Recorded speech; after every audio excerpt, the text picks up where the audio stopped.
In today's video, I wanted to begin my journey through the main story featured in BioShock 2. I originally played the first game for the first time on this channel, and I'm super excited to get into the sequel. Obviously, I've never played this one before either, so I really wasn't sure what to expect. I made sure to go in blind, feel out the story, and really just played it as I wanted to.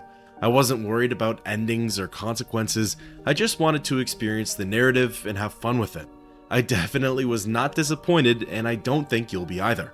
For this video, I'll of course be playing through the game, listening to the dialogue, talking about my experiences, and discussing the story of BioShock 2. Like most games of its time, BioShock 2 starts off with the player picking their difficulty. This has a direct impact on enemy health, enemy damage, and the loot found in the game. When ready, the story kicks off in the year 1958. That's a full 2 years before Jack from BioShock 1 had crash landed on Rapture's doorstep. From this perspective, we see things through the eyes of a Big Daddy. He's escorting a little sister through Rapture and watches on as she collects Adam from dead bodies. As the little sister runs on ahead to find more angels, aka corpses, she ends up dashing through a party of some kind. Rarely do we get to see a civilized, organized gathering like this in BioShock. To me, this was pretty jarring. This is either a different part of society that we don't get to experience very often, or this was a timeline that was just far enough back before the fall of civilization. After a few moments, we can hear the little sister shriek and call for the Big Daddy. The player comes running over and witnesses a handful of bad characters surrounding the little sister. You want some, big guy?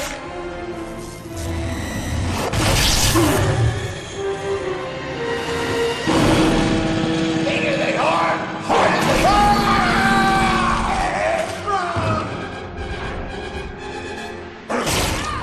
Get out of here, freak!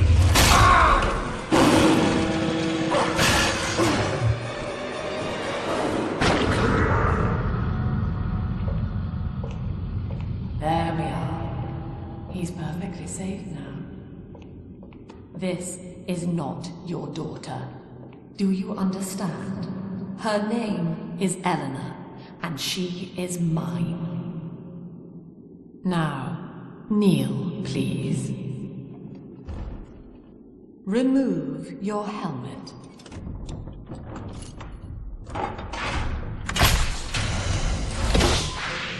Now, take the pistol. Place it against your head.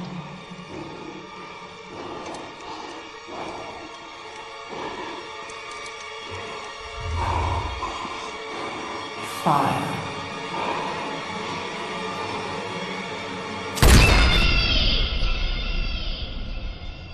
And just like that, we get a pretty powerful introduction to BioShock 2. It's not a whole lot of information to go off of, but we did learn the little sister's name, Eleanor, and I think it's safe to say we've established an antagonist for this installment, the woman with glasses. From here, the timeline takes us 10 years into the future. This is well past Jack, Andrew Ryan, and Atlas, or Frank Fontaine. As my character wakes up, I can see that I'm still taking on the role of a Big Daddy. You'll find out soon enough, but it's the very same one from that introduction, the one who got shot in the head. What happened in between those 10 years is unknown. Taking control of my character, honestly, everything feels pretty smooth in this game. This time around, I'm playing with a controller, and while that may sound like nails on a chalkboard to some, it's definitely my preferred method for gaming. For the time being, I only have access to a drill in my right hand. This was the stereotypical weapon for Big Daddies in the first game, and it's only fitting that they make a comeback in the second. Wandering through Rapture, it looks roughly the same as it did in BioShock 1. Beaten up, torn down, full of carnage, and a shell of its former self. Walking into a big open chamber, I can see some kind of thing hopping around the other side of the room. It's gone as quickly as it came, but judging from the score that's playing, I'm guessing this is not a friendly entity. Continuing onward, it doesn't take me long to land at my first splicer. They're more or less the same as they were in the first game. Twisted and crazed humans that only care about one thing, Adam. For the time being, my drill does the trick for taking care of these foes. However, I know all too well that as the game goes on, it'll take a lot more to bring my opponents down. In the next room over, I spotted a mural that said, "Lamb is watching." Beside it was a picture of the woman with glasses. Putting two and two together, her name is Lamb and she's seemingly the new big cheese for Rapture. She more or less stepped up to the plate once all of the power struggles had died down between Frank Fontaine and Andrew Ryan. Although, her principles are quite different. At the end of the room, I noticed a Gatherer's Garden machine, along with a note on the wall that says, "From Eleanor." Interacting with the machine, my character takes the elixir that's inside and injects it into himself.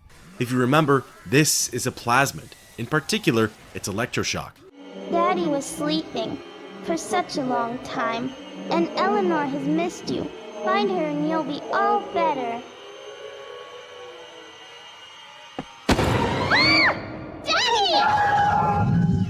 By now, it's obvious that BioShock 2 is one of those sequels that relies heavily on you having played the first game. There's very little explanation for Rapture, the Big Daddies, Little Sisters, Plasmids, Splicers, Adam, etc. A lot of this is knowledge that you would have had to carry over from the previous game. Of course, there's nothing wrong with that. I guess I'd just say that it's not exactly a title that's pick up and play. I imagine most of you watching are already familiar with BioShock and its mechanics/features, so I'll try not to go too in depth with aspects that are from the first game. At last, a signal. You, who are bringing this dead city to life, listen. My name, it is Tenenbaum. I know who you are, and I am in much need of your help. Please, find me in the Atlantic Express train station. With that being said though, there are of course some story-related elements that leak over from BioShock 1. For example, for those who may not remember, Tenenbaum played a big role in Jack's story. She was the creator of the Little Sisters. She was a part of the project that took these little girls and turned them into those energy-ridden abominations. Tenenbaum regrets her role in everything and wants to undo those experiments, but it's too late. Everyone and everything is ravenous for Adam, and the Little Sisters are like a living grocery store. This is mostly what impacted BioShock 1. It was the hunt for Adam. It made Rapture go round. BioShock 2 is a little different though. This is where Sophia Lamb and her practices come in. She preaches a different outlook on the Little Sisters and Adam as a whole. She also has an alternate protection method for them, one that pushes out the Big Daddies and replaces them with something more sinister.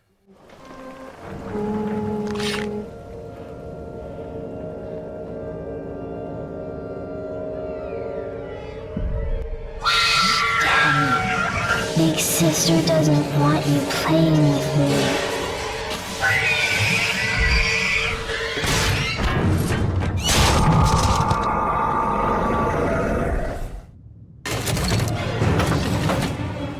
That is a Big Sister.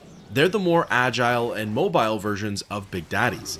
Where the Big Daddies rely on strength and hardiness, the Big Sisters instead focus on speed and fluidity. They're able to bounce all around the room and can hit my character just as hard. They're challenging fights and can give you a run for your money if you're not careful. At this point, I've also got a hold of the most basic firearm that one could possess in this game, the rivet gun. This is Dr. Sophia Lamb with a message for the people. Remember, Big Sister is always watching. To steal Adam is to steal from the Rapture family. Your family. That's a small glimpse into what Sophia Lamb is all about. She claims to not believe in harvesting or harming the Little Sisters. She shuns and scolds those who covet this energy. Andrew Ryan and Frank Fontaine seem to use it as leverage over Rapture's inhabitants. Meanwhile, Lamb has found alternate methods to control the population. Unfortunately for me, this introductory fight doesn't get a conclusion. As soon as her health goes down to about half, she bolts out of the room and disappears further into Rapture. Continuing ahead, looting as I go, I soon entered another big chamber. This had all the marks and makings of an important encounter. Staring at the back end of the room, I spotted the Big Sister slashing away at the window. This caused the glass to break and completely flooded this section with ocean water. Under most circumstances, this would be a cause of death. However, in the Big Daddy suit, it's just another day in Rapture. In that suit, even the ocean cannot harm you. This is good. But Rapture is the death of many great men. Alone, you will not last long. You can still reach the train station. Find me there. Running across the ocean floor has a certain serenity to it. It's quite peaceful. As of this moment, there are no enemies or causes for concern. I could just take in the scenery, loot more items, and follow the arrow to my next destination. It doesn't take my character long to land at the big shot. I get eyes on Rapture as a whole, or at least a major section of the underwater city. From the outside, you'd never guess that it's like the Wild West. People murdering each other for their next hit of Adam. Continuing ahead, I soon spotted the big sister again. She swam up and over the next destination for the story, the Atlantic Express. Going on inside of the flood chamber, I activated the airlock controls and drained all of the water. Ah, Herr Delta. You arrive, as the little one said you would. Come upstairs to the ticket booth, and I will offer what I know of you. I'm one step closer to Bridget Tenenbaum and learning of my character's backstory. However, I'm also one step closer to opening the can of worms that is current-day Rapture, and by extension, BioShock 2. Now most who survive are like this. Splicers. They're drug addicts. Vicious animals. Again, you'll have noticed a brief in-game explanation for the splicers. Nothing too lengthy or in-depth, as the devs will have assumed you played through the first game. From here, I'm introduced to the new and improved version of hacking. Admittedly, hacking is a lot easier in this game than it was in the first. If you recall, BioShock 1 involved connecting corresponding pipes to one another in hopes of having a seamless pathway for the fluid/power to travel through. BioShock 2 is all about timing your button presses, ensuring the marker is hovering over a green patch and pressing the button when it's time. By trying for blue patches, you typically get some sort of bonus feature out of whatever you're hacking, although those patches are smaller and harder to time. Maybe the improved part of my description is debatable for some, as it's gotten dumbed down, but it's certainly straight to the point and a lot faster now. This is Dr. Sophia Lamb. Andrew Ryan is dead, but the tyrant dwells within us all. Remember, we reject the gene. We reject the self. We reject the tyrant. As I've said previously, it's about 8 years since the events of BioShock 1. A lot has changed in Rapture, but a lot has stayed the same as well. It's out with the old and in with the new. Rapture is once again under the control of a tyrannical dictator.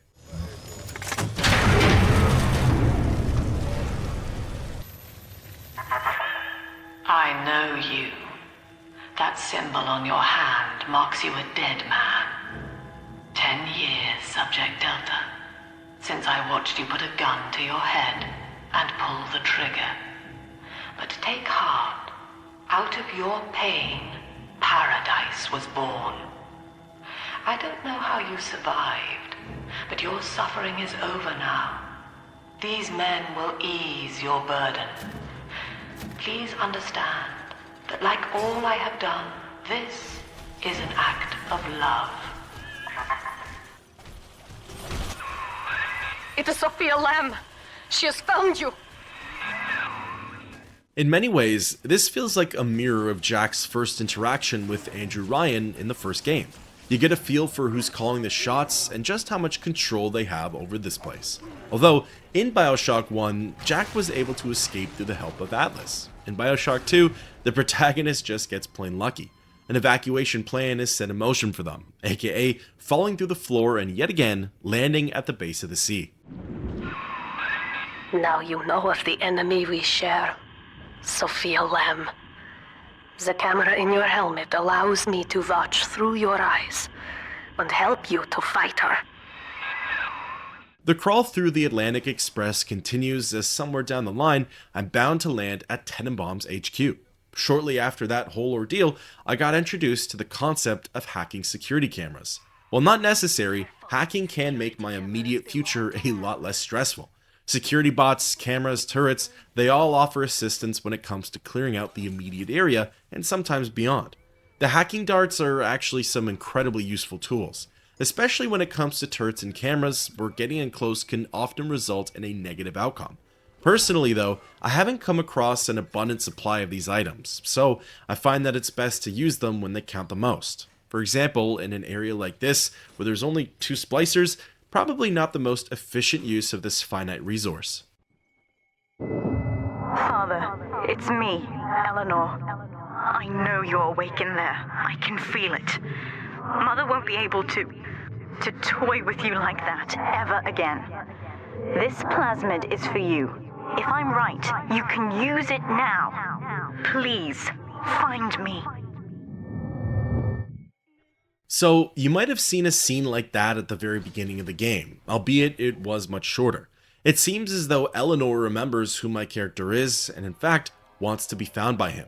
So much so that she's able to smuggle out gifts like these, likely through the help of the Little Sisters, in order to aid me on this journey. This goes to show that whatever Sophia Lamb has in store for the Little Sisters, Eleanor, and the Atom, it's probably not for the greater good. Perhaps she thinks it is, but objectively, it's likely not.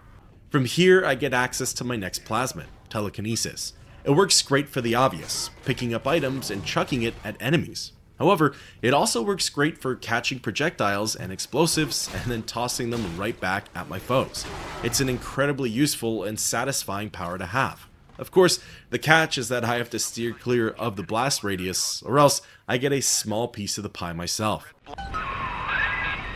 Sophia Lamb is using the splicers against you. Most big daddies are like her slaves, guarding the little ones. But someone has awakened you.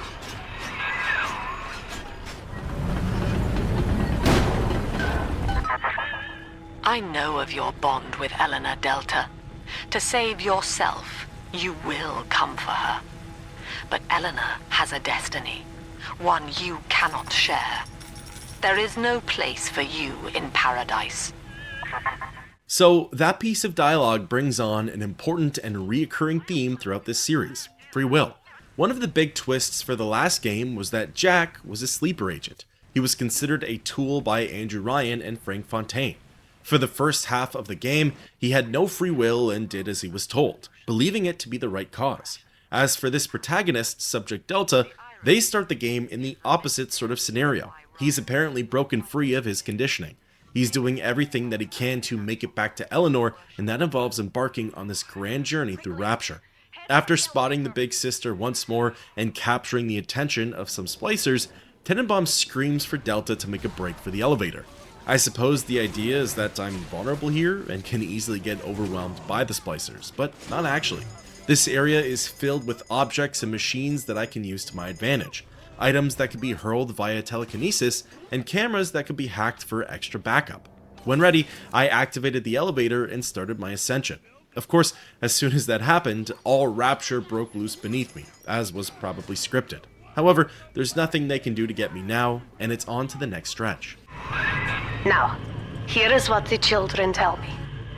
You are a very old Big Daddy, bonded for life to a single little one. When you are apart for too long, your body begins to shut down like a coma. As long as the girl is in the Rapture, you are trapped here as well. The name of your little one is Eleanor Lamb, daughter of Sophia. She is kept at Fontaine Futuristics on the other side of the city. You must go there and save her before it is too late. So, we get a little more backstory for Delta and his purpose here on Rapture. From the way Tenenbaum described it, it sounds like the Big Daddies aren't necessarily assigned just one little sister anymore. Even if they are, Delta's little sister isn't exactly a little girl anymore. Eleanor would be a teenager or even young adult by now, as is evident through those visions. Unfortunately for Delta, the person he has to liberate and protect happens to be the daughter of Rapture's current overseer. Without Eleanor, Delta will die. For the time being, this is the premise of the story and my grand objective. Quite the conundrum that Delta's gotten himself into.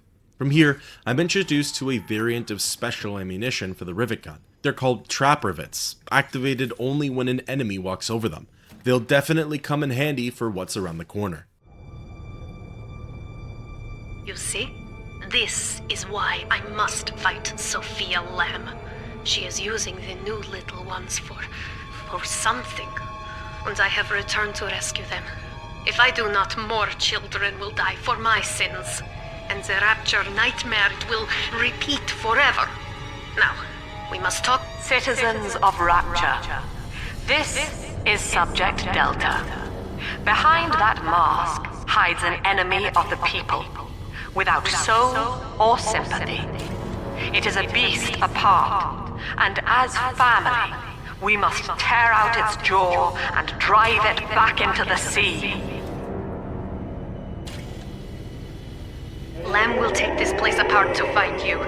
Please hold back the splicers until we escape. This aspect of the game, holding off splicers for a specified amount of time, is also a reoccurring one. Personally, I found that this is an excellent time to use those trap rivets. Pop them on the floor, secure a position, and fire my gun at anything that moves. This instance seems to be based around eliminating a certain number of splicers, while future ones are typically related to a time limit. Fortunately, there are usually machines in the area that can be hacked and controlled. If there was ever a time to use those hack darts, it would definitely be during these circumstances. Thank you. Now I must leave you, and I am sorry for this, but there are others I must help before the city drowns. This man Sinclair, he is an ally, and will guide you to Eleanor. Goodbye, Herr Delta, and good luck. Well, look at you.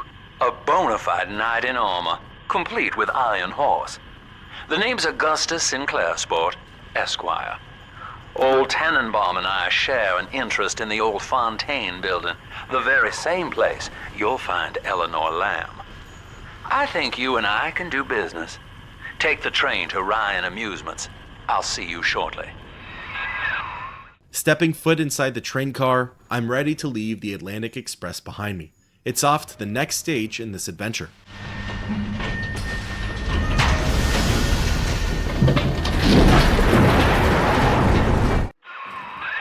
Whoa there. Now better apply the brakes unless you're aiming to dash yourself against that glacier up ahead. As you can see, Chief, the station here's iced over. To reach Eleanor Lamb at Fontaine headquarters, we'll have to clear the way. Now, in order to melt that ice, you'll need a plasmid like a handful of hellfire. We used to sell a fine old product called Incinerate in the amusement park up yonder. Go on and find a way in. I've already been on all the rides. Landing at Ryan Amusements, another detour gets thrown in Delta's path. This level is all about acquiring that Incinerate plasmid. However, there are other fun and interesting details / game mechanics that get thrown my way. Those come into play rather shortly. You're a rare old model, son. Alpha series, I believe. Now, Rapture's full of scientific wonderments just like you. And if we can sell them to the world at my price, well, curing your condition ought to be a cakewalk.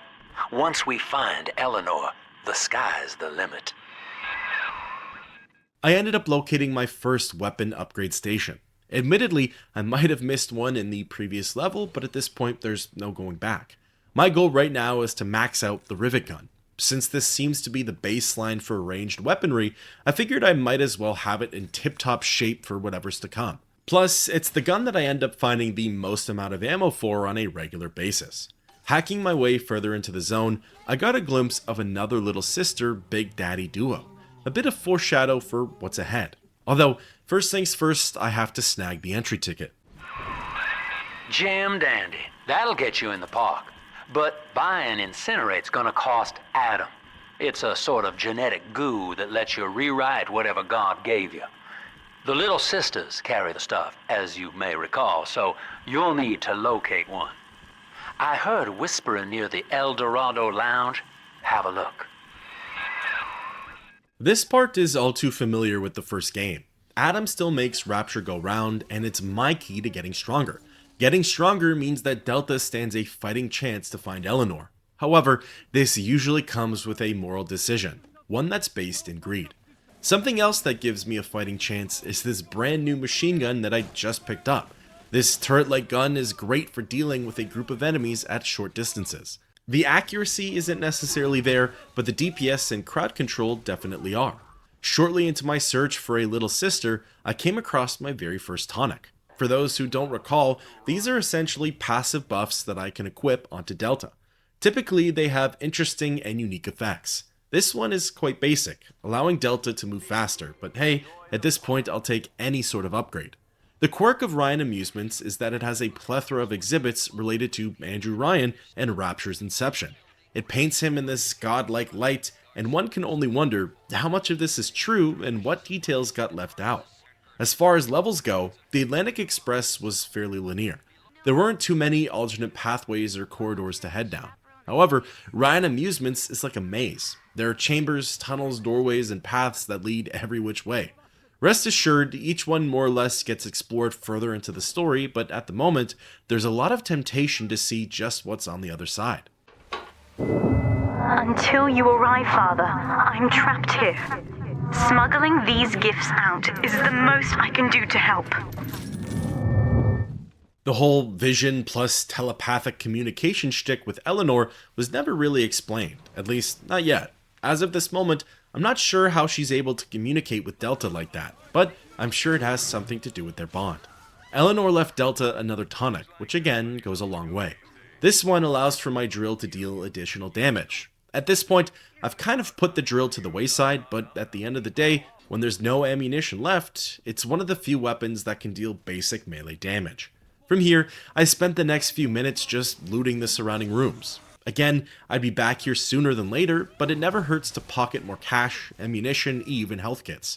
When ready, I followed the arrow to a side chamber of the level. Here, I came across a Big Daddy and her little sister. The game hit me with the classic BioShock prompt. The little sister is the key to obtaining Adam, but first, her Big Daddy must be dealt with. Littered around the area were a bunch of items and machines that I could use to my advantage. Security bots, trap rivets, you name it. Now that Big Daddy won't bite until you do.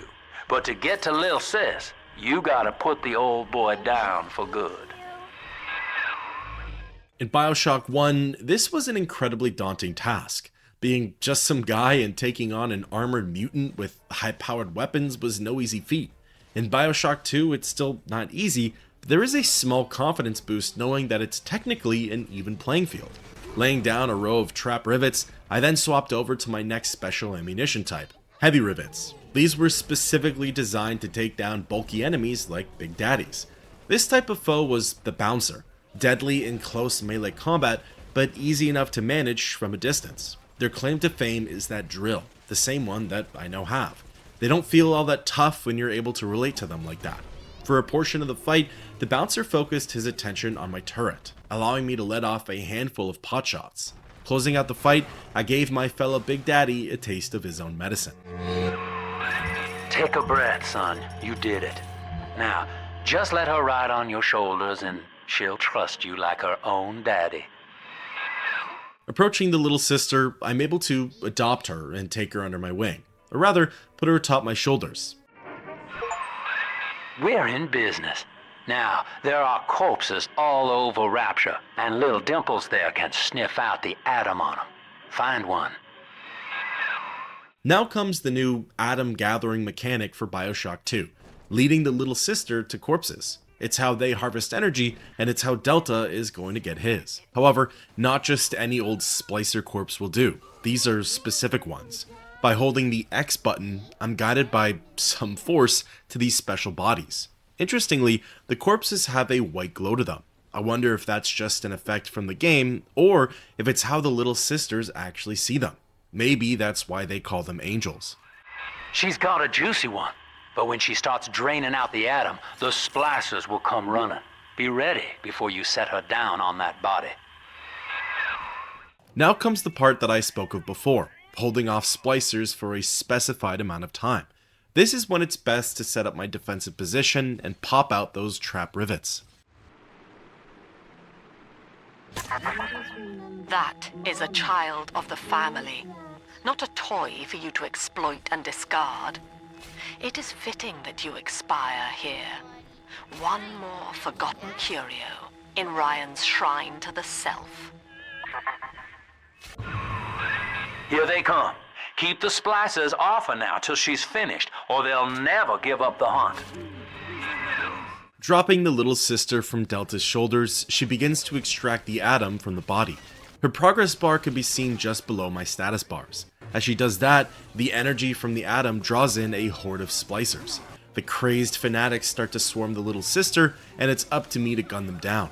This is one of the easier areas to hold down the fort. With my back to a locked door and walls to my sides, the splicers can really only come from straight ahead. Taking them out as they pop in, I managed to secure the space just in time. As the little sister was finishing up, the wall behind me was breached by splicers. However, I was able to kill them off in a timely manner, and that was the end of the first round. I'm telling the other girls that Now you know the stakes, son. But a plasmid costs a bit more atom yet. Keep it up. Picking up the little sister, I'm able to take 40 points worth of atom off of her. As you'll come to find out, it's not the greatest number, but it can buy me some upgrades and powers. However, the fun doesn't stop there. Round 2 for extraction leads me further into Ryan amusements. First things first, a quick stop at the vending machines. I haven't spoken much on them as they were a major part of the first game. They behave the same way as they did in BioShock 1. They contain ammo and supplies for the player to stock up in exchange for cash. If you hack them, you get better rates. The key difference is that in this installment, they have different items for purchase. The next portion of the level had me fighting my way through groups of splicers. Of course, this is what the transitional part of the game mostly looks like. It's Delta fighting his way through a themed section of Rapture. As I continued through the back ends of Ryan amusements, I got closer and closer to the next corpse. The second questing area had a turret in the room. This made it even easier to defend the little sister while she was extracting the atom. Same tactics were applied here, throwing down trap rivets back to a wall, eyes on the little sister at all times. we found it. I do not hate you, Delta. Indeed, I care for you in equal measure to any other sentient creature. But I cannot sacrifice 1,000 of my children for one rebellious son. The motions were more or less the same for this one. I did my best to gun down anything that made it through those doorways. Honestly though, the turret did most of the heavy lifting for me, as it managed to clear out the splicers in a timely manner. Once the little sister was all done, it was time to move on to the next phase of atom harvesting. Alright, Chief, we've almost got enough atom now. To get the rest, you'll have to take care of that little sister. There should be one of the air vents they favor in the workshop. Bring her down there. Again, I received another 40 points of atom from the little sister. 80 is not a whole lot to work with, but it'll get me something from the Gatherer's Garden. Making my way through the rest of Ryan amusements wasn't as bad as the previous few stretches. I didn't encounter nearly as much resistance this time round. Now, Tenenbaum would have you turn that sister human again. You'll get just enough atom for our purposes, and the girls will likely try to repay you somehow. But Rapture's a high-stakes town, son, and she is a jackpot. You just have to be willing to take it all. You'll harvest more atom than the price of one plasmid, so the rest is gravy. Think about it. Down here, it's your survival or hers. The age-old dilemma for BioShock: to harvest the little sisters or to save them. For now, I decided to play things by ear. BioShock 1 had multiple endings, and they more or less related back to Jack's decisions with the little sisters. I believe I got the bad ending, and really, I only harvested a handful of them. There isn't much forgiveness or leeway with securing a few extra hits of atom. So for this one, I decided that I'd rescue her. Harvesting the little sisters seems way too definitive. If for next time I felt like I really needed the atom, maybe I'd consider going the other route.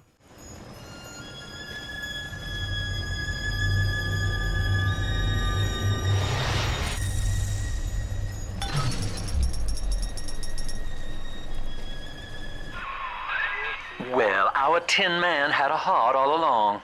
Personally, I call that a liability, but you have enough atom now. Barely. Head to the Hall of the Future and splice up with Incinerate. In the end, rescuing the little sister netted me 80 points of atom. In total, that whole ordeal amounted to 160 points. I've yet to see the cost of upgrades, plasmids, and tonics, so I'm still not sure which outcome is more worth it. In BioShock 1, I remember that Tenenbaum actually rewards the player with hits of Adam if they save about 3 or so little sisters. This was meant to make up for the deficit that otherwise would put you behind. I'd have to imagine that this game does something along those lines too, but who knows. As of this moment, Tenenbaum seems to be out of the picture.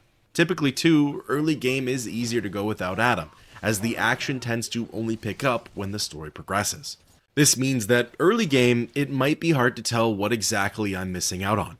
Flipping the switch for the maintenance door access, I now have an open pathway to Incinerate. Running through those aforementioned unexplored areas, I more or less got to stretch my legs all the way through Ryan Amusements. So, you would drain the people of their life's blood. Rapture is a body, Delta. I am the voice, and Big Sister is the hand. When Rapture speaks of you, it says only this: sleep now. Your day is done. My guess is that that message plays no matter the player's choice for the little sister.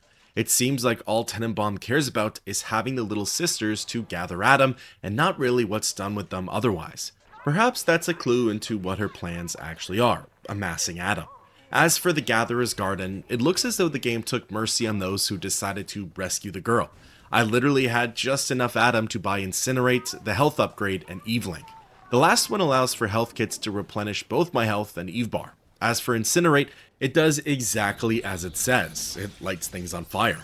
The practical use is to melt away Rapture's icy patches. These can reveal hidden passages as well as secret items. Combat-wise, it never hurts to ignite an enemy or to light an oil patch that's spilled on the ground. Leaving this stretch of Ryan Amusements, the tone takes a turn. A particularly eerie score starts playing, and these familiar screeches could be heard from the next room over. There's another big sister, likely the same one from the previous area. This time, it's a battle to the death. However, with all of my new gear, upgrades, hacked machinery, and plasmids, the fight goes a lot smoother this time round. Holy Moses, son. Not even a big sister can keep you down. Well, come on back and melt the ice, and we can say goodbye to this 2-bit carny ride. Hauling it back to the entrance, I put Ryan Amusements in my rear view. I was done with everything it had to offer, albeit I did get a pretty good grasp for what the rest of this game might have in store for me. On the way out, I found a recorded diary from someone named Grace Holloway. As it would turn out, Grace ends up being a very important character to the next level. Speaking of which, I haven't really touched on audio recordings yet. These obviously played a huge role in establishing the lore for the first game. They do the same in the second. You get to hear first-hand accounts from Rapture's big players, what life was like during the civilized period, during the fallout, and after everything went haywire. Outstanding, sport. You're proving to be quite a windfall. Now just open the train tunnel from the security booth there, and I'll come out and jump on.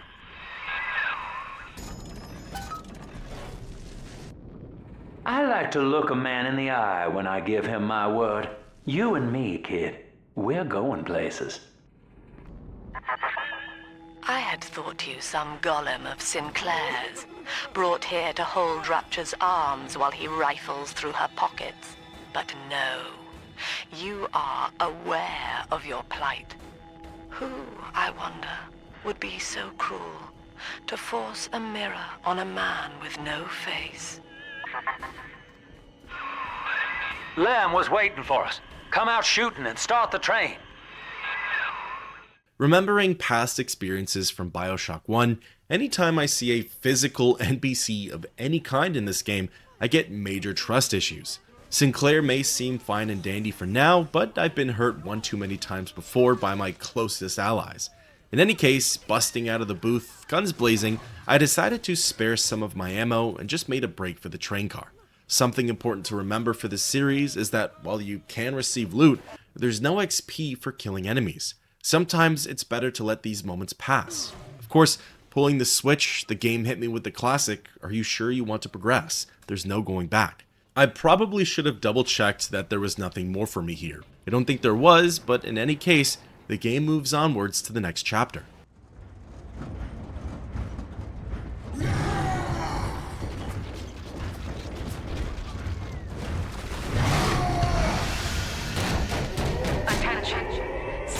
Delta is now trapped in Pauper's Drop. All railcar travel is suspended until he is found. Remember, the enemy is alone. We are the family. Lamb's trying to box us in, kid. This is a goddamn citywide lockdown. To keep the train moving, you need the security override key from the local governor, Grace Holloway. She kicked me out of my own hotel down here, the Sinclair Deluxe. Find her and get that key. Firstly, what in Rapture was that thing? It looked like a tank from the Left 4 Dead series. Scanning the nearby area, it seems to be gone, but I don't think that's the last I'll see of it. Secondly, there it is, the hunt for Grace Holloway, or rather her override key. That ends up being the main objective for Pauper's Drop.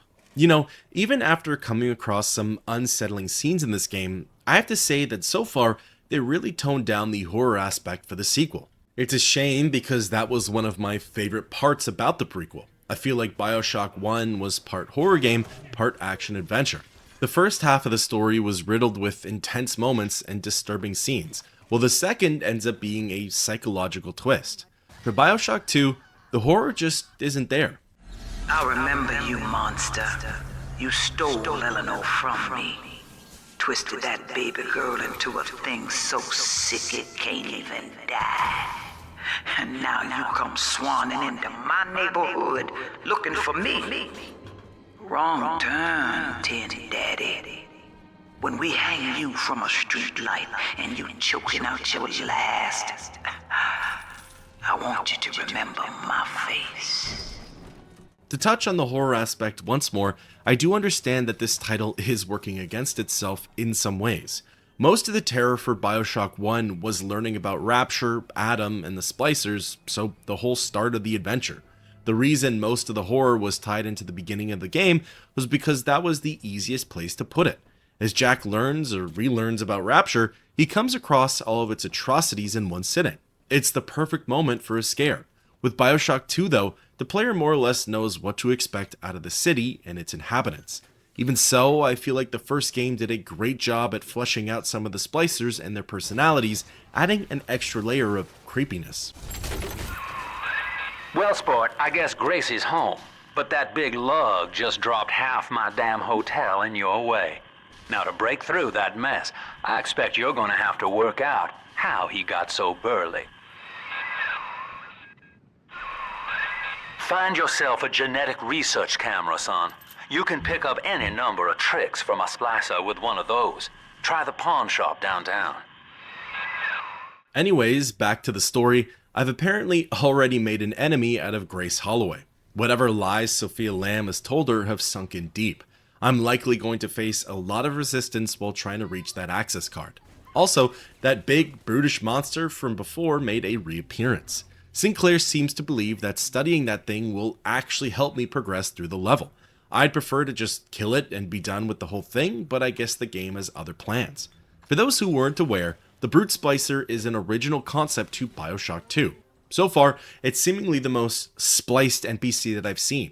Early in BioShock 1, I got to see enemies like the Spider Splicer. As of this level, no word on their reappearance yet, but it does seem like new types of enemies are being rolled out in this installment, sort of like the Big Sisters. It's funny, earlier in the level, I related the Brute Splicer to a tank from Left 4 Dead. While mostly a joke, what I didn't realize is how similar their fighting styles actually are. They both pounce around the room, throw objects, and charge in for powerful melee attacks.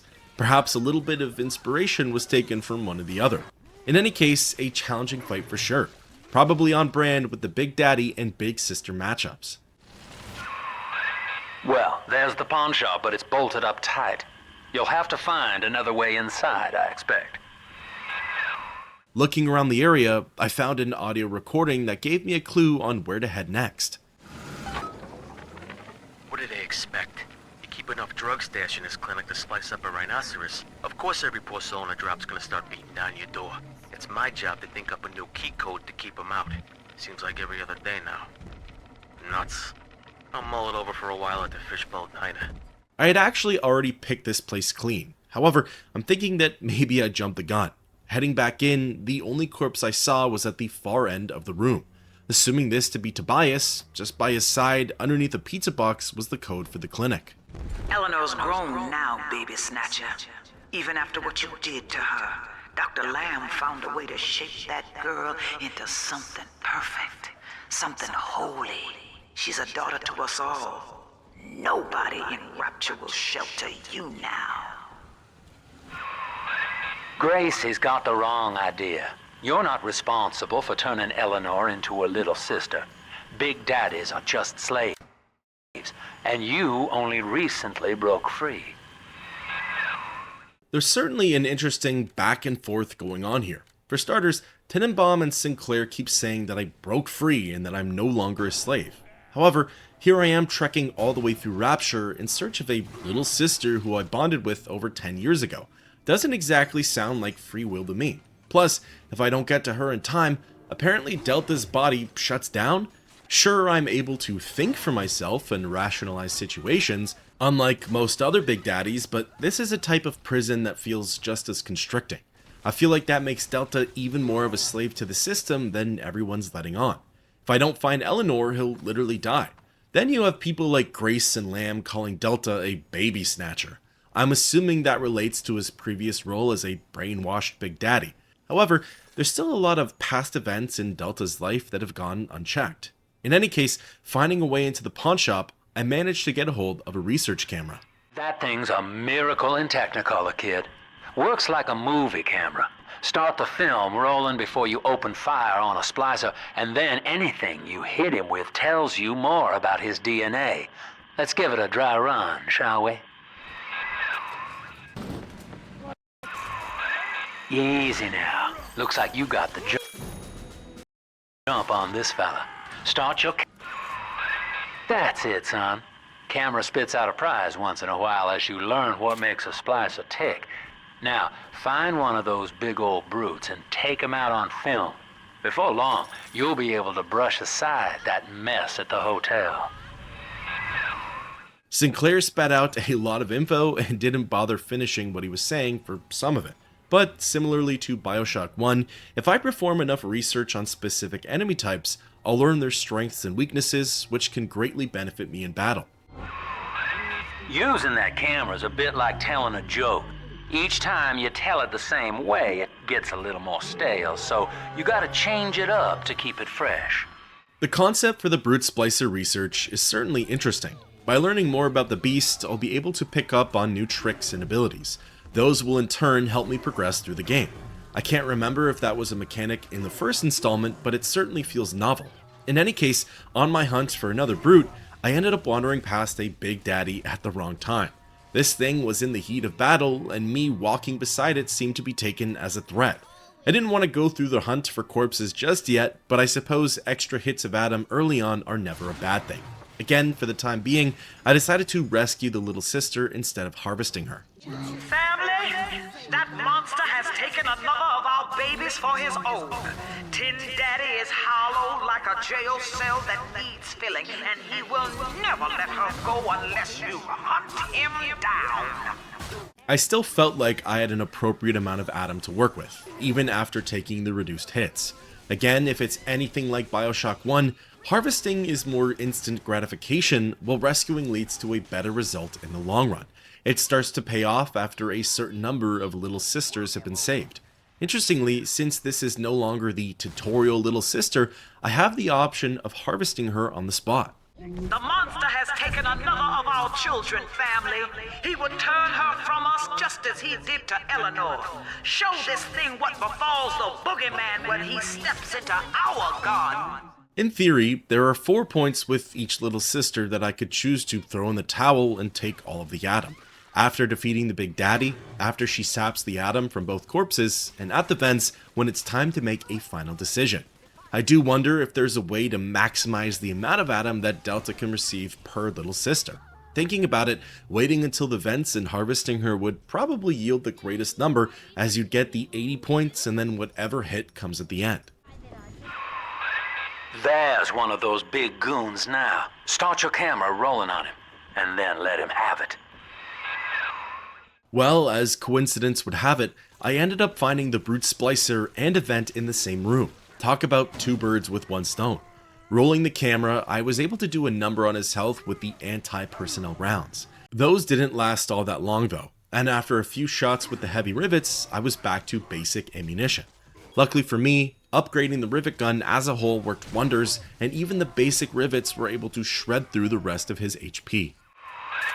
Look at you, sport. A regular junior shutterbug. And it appears you've picked up a new trick from that big galoot. Now get back to the Sinclair Deluxe and just bust through that mess blocking your way. Thanks to my research, I was able to learn a brand new trick, the classic bouncer dash. Holding the right trigger and pressing B allows for Delta to bulldoze from one end of the room to the other. After rescuing the little sister, I wandered into a nearby side room and came across another gift from Eleanor. This was the Hypnotized Plasmid. It's essentially like casting Frenzy in the Elder Scrolls. Enemies attack anyone and anything that's nearby. This was where I started to run into a first world BioShock problem though. I didn't have the slots to equip all these new powers. I was picking up new tonics and plasmids, yet I only had 4 slots and 3 slots respectively. I couldn't equip anything else until I found a Gatherer's Garden to buy more storage, or until I swapped things out at a gene bank. With that being said, I kinda liked my current loadout, so really the only action I wanted to take was finding the garden. For Grace, the paradise of Andrew Ryan was most unkind. She spoke against him in song, and he had her blacklisted. It left her penniless. But in the family, she has found hope, a reason to draw breath. Ask yourself, Delta, do you deserve to take it from her? That's not the first time I've heard Sophia Lamb refer to something called the family. Call me Einstein, but I'm thinking that it's likely her umbrella term for all of the allies in Rapture who believe in her cause, aka Grace, the big bosses of the other levels, and the splicers. It's sort of like how Andrew Ryan had his host of big cheeses scattered throughout Rapture, although I don't think they had a cultish name like that. Not to mention, Grace's future dialogue hints at the family working towards a bigger picture. Just rev up that drill of yours and slam right through that pile of junk blocking your way. Drill dashing through the rubble, Delta was finally able to gain access to the apartment complex. Here, I was one step closer to reaching Grace Holloway and obtaining the access key.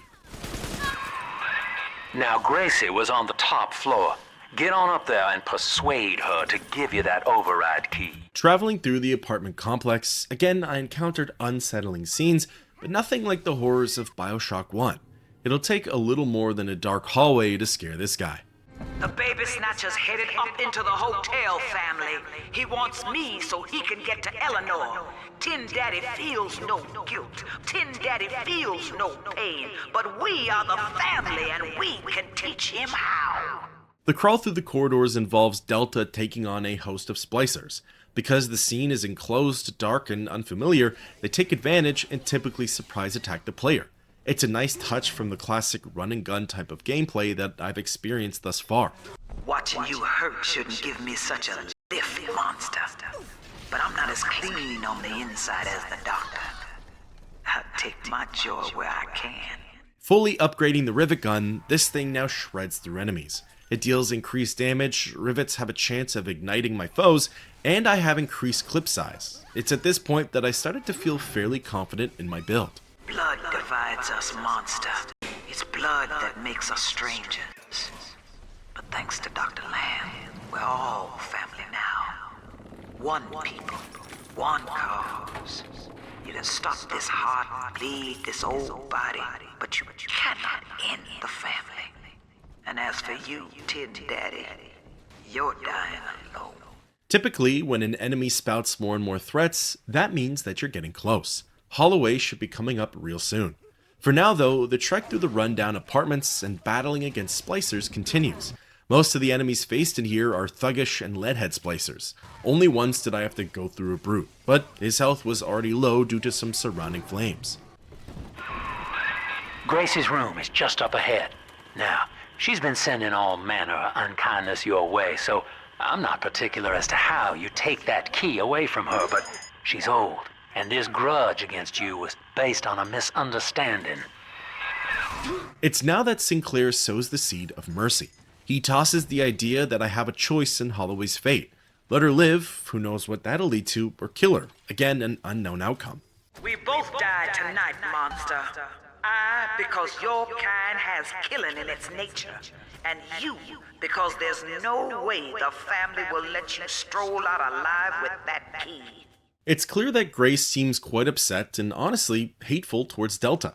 Even if I let her live, what are the odds that what goes around comes around? However, once again, death is very definitive in this series. It breaks bridges and builds walls. I found that in BioShock 1, the be-all, end-all decisions tend to not be as glamorous as I initially thought. Then on the other hand, keeping those loose ends in the picture usually tends to spice things up. Whether for the better or for the worse is kind of a toss-up, but it moves the story in different ways. Decisions. Stumbling around Grace's apartment, it took me a while to find the hidden switch. It was covered by a poster of Sophia Lamb. Tearing it down, it gave me access to a secret compartment that led through her closet. On the other side was a panic room with Holloway stationed inside.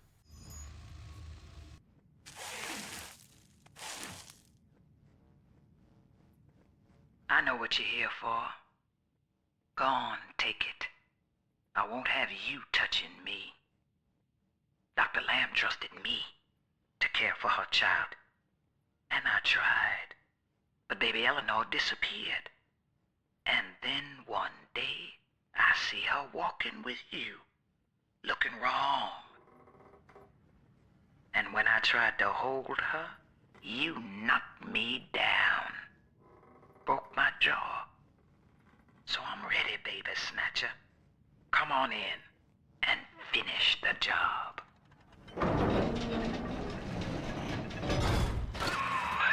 Your call, friend. Grace is unarmed, for what it's worth. Well, there you have it. More pieces to the puzzle come to light.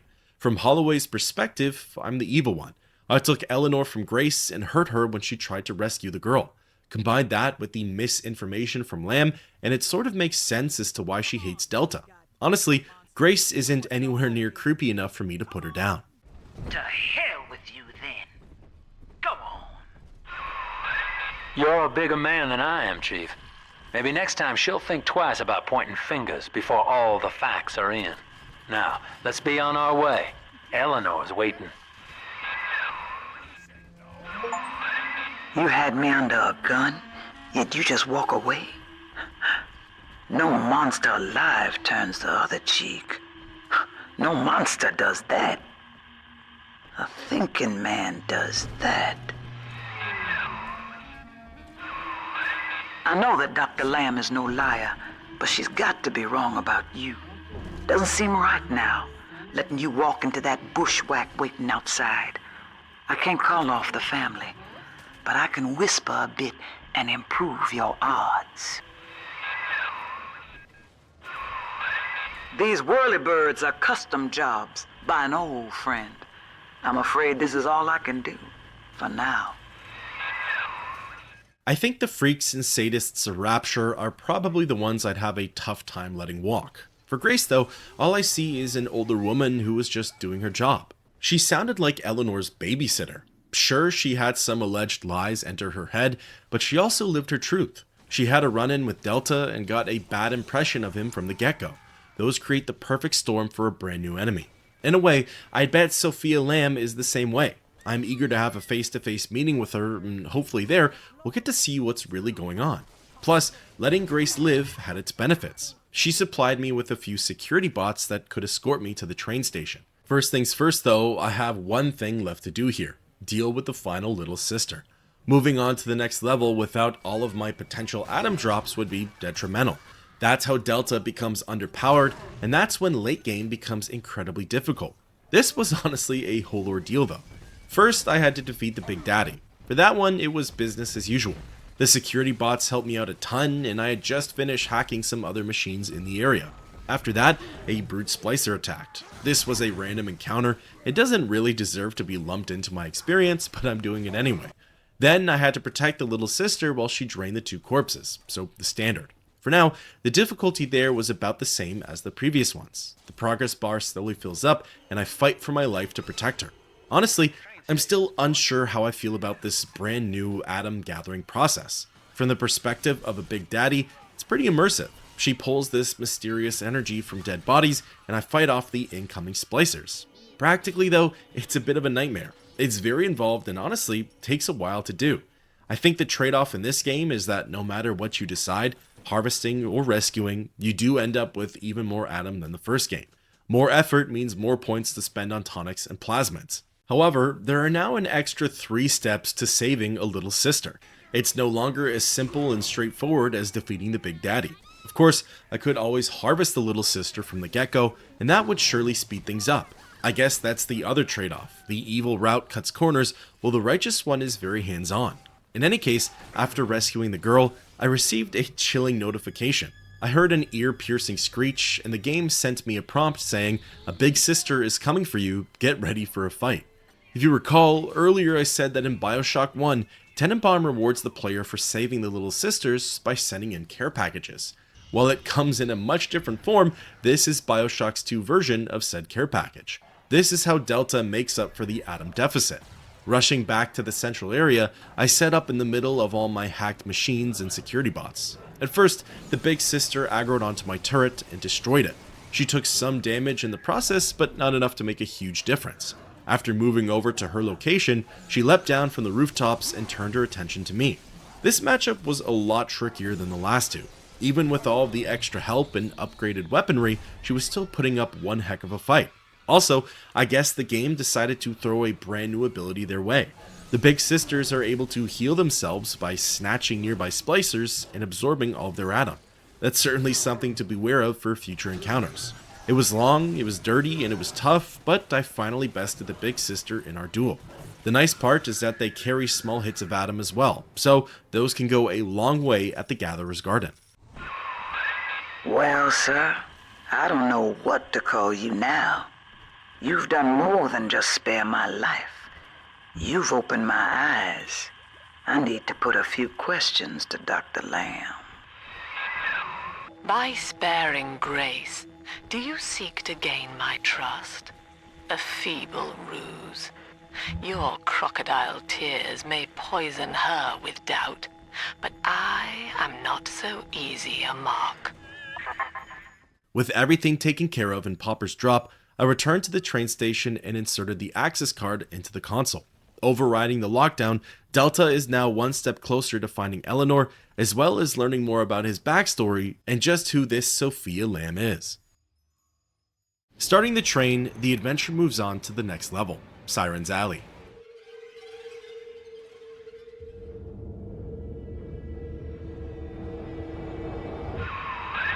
Hear me, O ye who would murder the Lamb of God!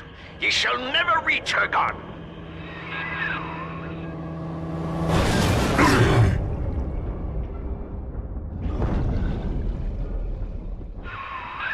Kid, come on, wake up now. There you are. I thought you rode that torpedo into the great hereafter. I'm in Dionis Park now. Train cars are shambles, leaking air. Whole damn place is flooded and sealed. But there's a pumping station back there in Siren Alley, and I believe you could jerry-rig it to drain the park out. That'd let you stroll right inside. Get to those pumps, and hurry. A rude awakening from someone named Father Wales. Running through the bottom ends of Rapture, I'm able to find Atom directly from the source. The energy comes from these eel-like creatures. Collecting the fish doesn't give me a whole lot of Atom, but it is enough to maybe walk away with a new tonic. I see Father Wales has parted you from your craft, and yet you cling to life. Congratulations. Today, Delta, you meet a man who has no fear of death, and for Eleanor, he would burn with a smile. Best guess is that this Father Wales is going to be the level's overseer. I'm sure that our paths will cross somewhere at the end of the line. Entering Siren's Alley, the action kicks off almost right away. This area has almost like a mall or market type of layout. There are halls that stretch all the way around and booths stacked on multiple levels. The splicers love this area, and so do the Big Daddy / Little Sisters. The beast of Ryan lives! Gather the family! Mother of mercy, I think that was Simon Wales. What's he done to himself? He and his brother were Rapture's architects, But when Doc Lamb came along, Simon got religion.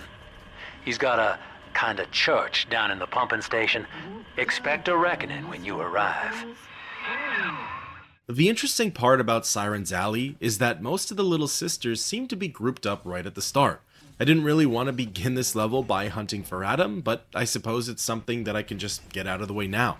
The big daddies in this level are called Rumblers. They use rocket launchers and mini turrets. They can certainly pack a punch if you face them in open combat. For now, I just decided to adopt the little sister and bring it to the corpses. Nothing different from the usual. This was probably a mix of the level layout and the game generally becoming more difficult, but I did have a harder time defending the little sister from the splicers. As strange as it sounds, it felt like I had to put in more effort. The splicers were even more relentless, they attacked from all sorts of angles, and I had a wider area to try and cover. Admittedly though, the second corpse for the little sister was a bit of a wash. For whatever reason, only 2 splicers attacked, and that was it. The rest of the process was me just watching her extract the atom. I guess this made up for the challenging first round, but the future wouldn't be so bright. In any case, after bringing her to a vent and rescuing the sister, I ended up getting a nice gift from Eleanor and the others. You're not alone, Father. The girls you rescued are on your side. Check the Gatherer's Garden for a package.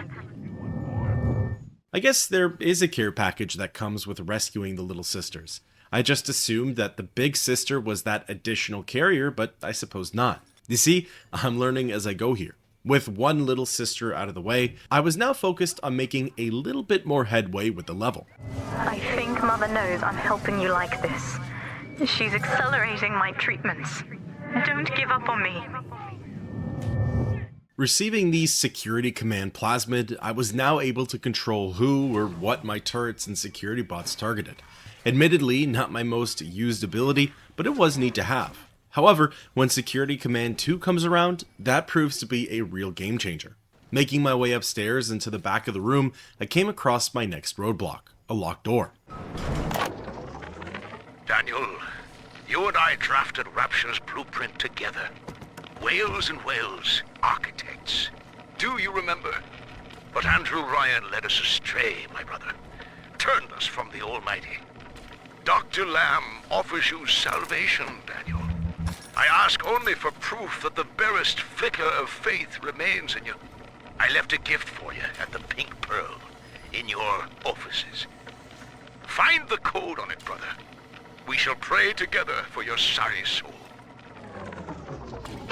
Heading back out into the hall, I came across a few surprises. Number 1 was a brute splicer. He was actually standing outside the door that I needed to go through, so there was no other option but to engage.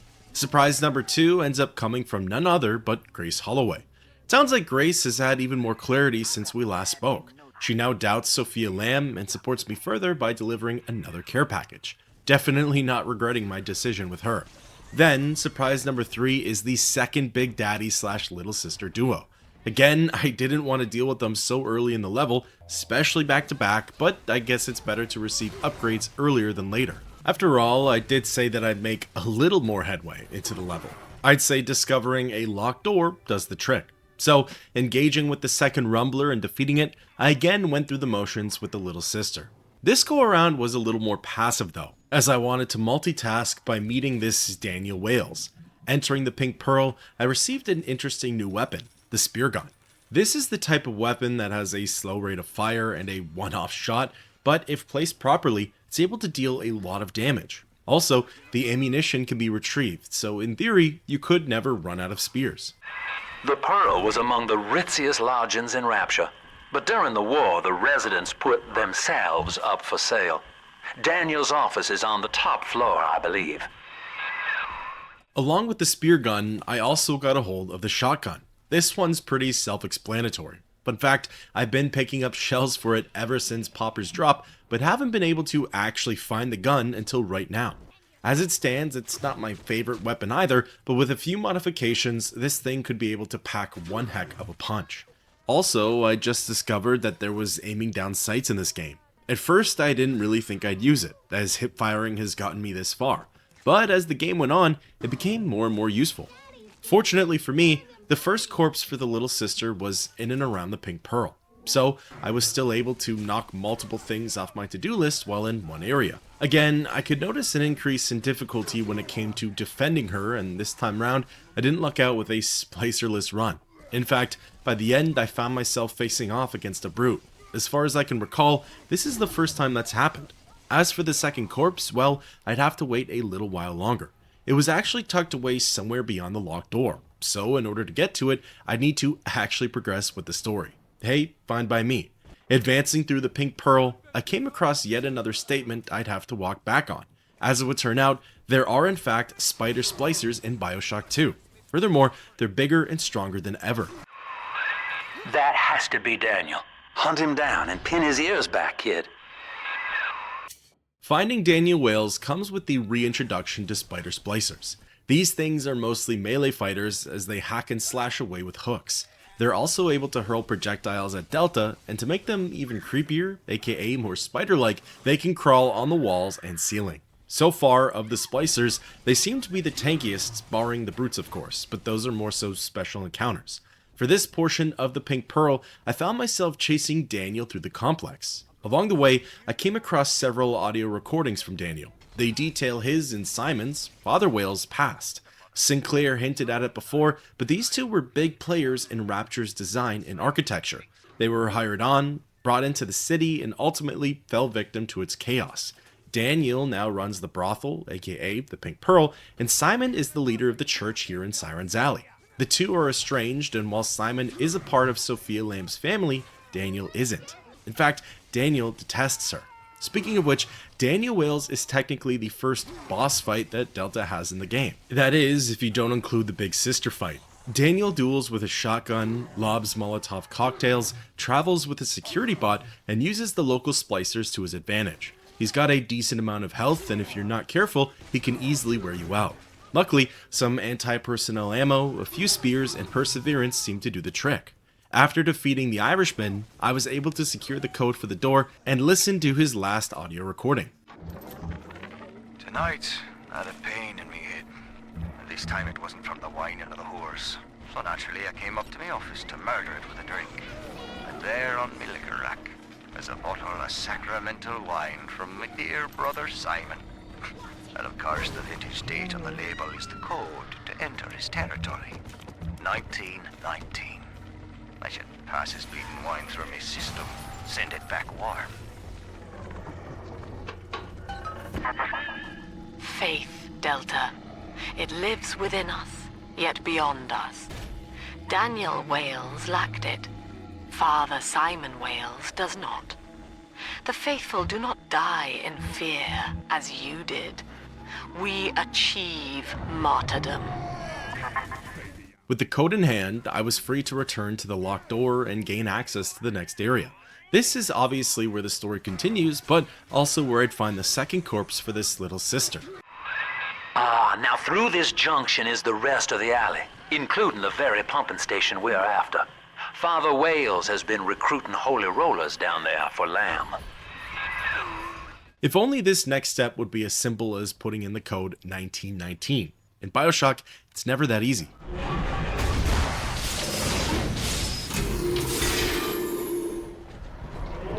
Father Simon Wales, can you hear me? I have trapped a devil at your doorstep. And Simon, Daniel, is dead. Murdered. Can you hear him crying out for justice? They've cut the power on you. You're stuck till the backups kick in. I'll help you hold them back. Check the pneumo. Know this, beast. Daniel's body may go cold, but his soul rests with the child of the Lamb. You shall roast and blacken in the pit, and it'll be a grieving brother sent you there. In my opinion, this upcoming part was done pretty well. The room is dark, the door is temporarily shut, and it's a fight for Delta's life. All I can hear are the screams of spider splicers and their hooks sinking into the floors and walls. They definitely nailed the 50-50 split for action and horror in this part. This room has a bunch of elements that I can use to my advantage. There are oil spills, there's a pool of water, a security camera that I hacked, and I even had a security bot flying around with me. I probably could have done more to really abuse these features, like stand near the security camera or the water, but for the time being, I had a good spot to launch my defense. I was able to strafe across the rafters and gun down just about anything that made it up here. Because none of these splicers were ranged, it was easy enough to deal with them as they popped up. I never really had to worry about being attacked from a distance. During this whole escapade, Simon Wales kept talking about how Eleanor is their savior and how Delta will be damned for killing his brother. Unsurprisingly, the final foe for this portion was a brute splicer. After warming up with all of the other enemies though, it proved to be nothing more than a pawn on a chessboard. A whole lot of anti-personnel bullets later, and the immediate area was cleared. Attaboy, sport. I think you're closing in on Simon's underground temple. Now get down to pumping station number 5 and drain out the park here. Oxygen's running thin in this train car, and I'd sure hate to see our partnership cut short. Heading on through those doors, phase 2 of Siren's Alley begins.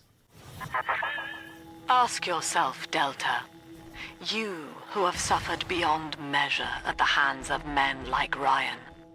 What is the cost of paradise?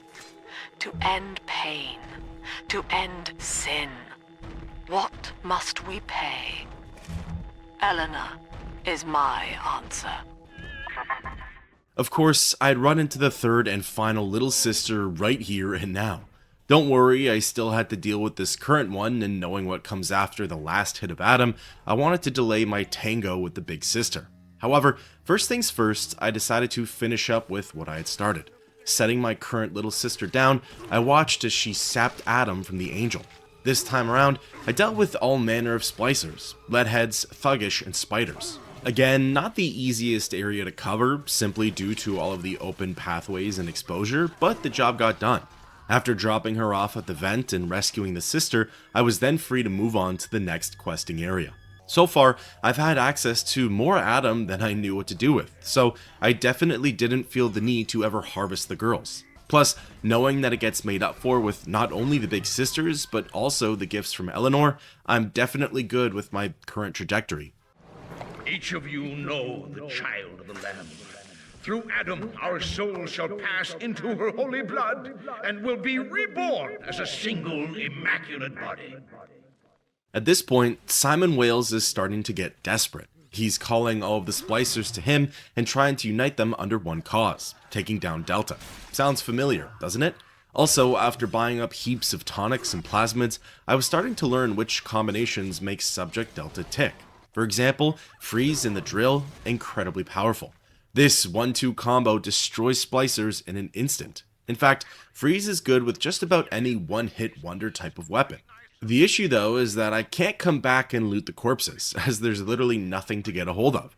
It's either deal with an enemy and be done with it in an instant, or take my time and actually gather the resources. What the beast is upon us, children. It wears a hide of iron, and its hands are death and change. It would seize the child from us, and with her, paradise itself. Be ye soldier of the ground, or angel of the sky, ye must stand fast and send it howling back to hell. It was only now that I found my first weapon upgrade station. Given how far I've made it into the level, I figured I had to have missed at least one. I'd go back for it, but only when the time was right. For now though, I decided to hone in on the spear gun. I had a feeling that if properly outfitted, this thing could become a weapon of mass destruction. One shot, one kill type of mechanics. It was a good thing too that I made this modification, as in the next room over is where I'd find Father Wales. This is phase 3 of the level. Simon and his followers were held up in Siren's Alley's cathedral. Here, I'd undergo another big boss fight, taking on the second Wales brother as well as some splicers. Simon also had a security bot following him, although instead of being a leadhead, he was actually a spider. He specialized in leaping around the space, evading my shots, and letting off powerful melee attacks. His projectiles were also particularly deadly, as they usually hit their mark. There were times during this fight where I thought I could have tried harder. I experimented a lot with the different types of ammunition that I'd picked up for my newer weapons.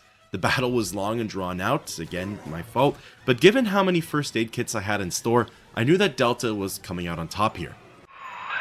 Pump control ought to be in the back. One thing though, once you transfer the suction to Dionis Park, we've got a tiny window of opportunity to get you inside. I don't have much air left, but I'll hang in there. You make sure you're ready before you throw that switch. To me, that's video game lingo for do everything you need to do as there's no going back. At the very least, I'd have to rush back to the train, and I'd probably end up missing the upgrade station as well as the final little sister. So, for now, those are what I had set my sights on. The third and final sister was in and around the second market strip for Siren's Alley. All I really had to do was listen for the wailing from the Big Daddy and follow the sounds. As for the upgrade station, well, that one was anyone's guess. I'd have to do some exploration in order to find it. One problem at a time, I suppose. Clearing out the vicinity of splicers, I was clear to engage the Rumbler. It's sad to say that for this level, it took me until Big Daddy number 3 to use telekinesis. These guys were letting off explosives and shrapnel that could easily be countered with a simple plasmid.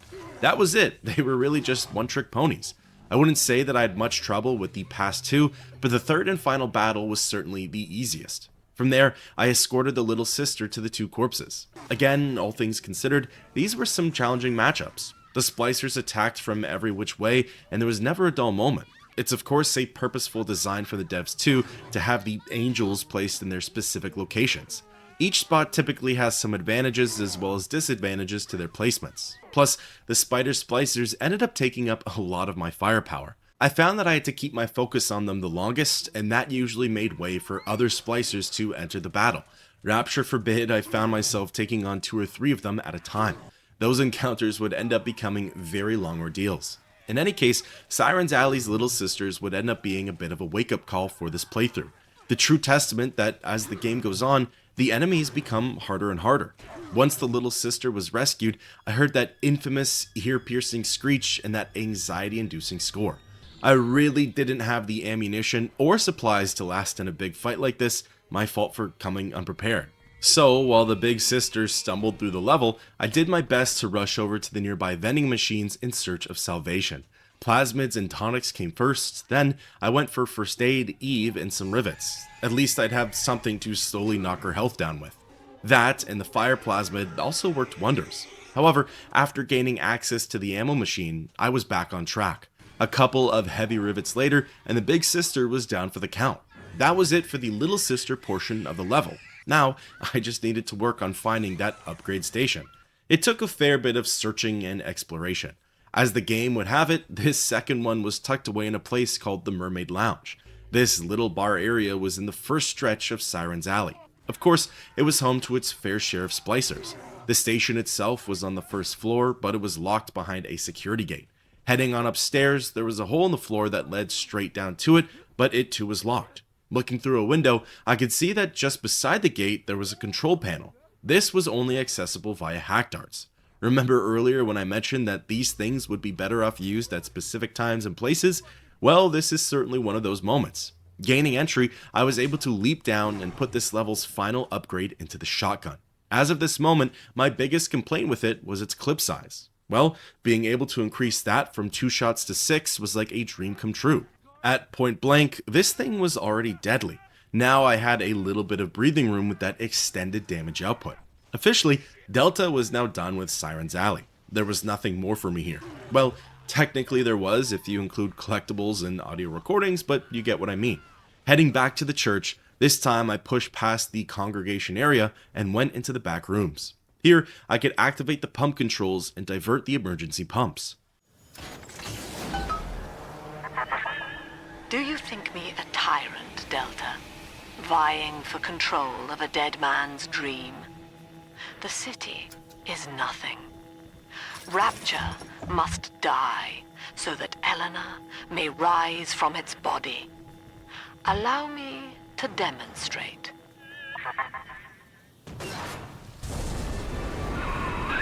Lamb's overloading the pumps. The place is coming down. Get to Dionis Park.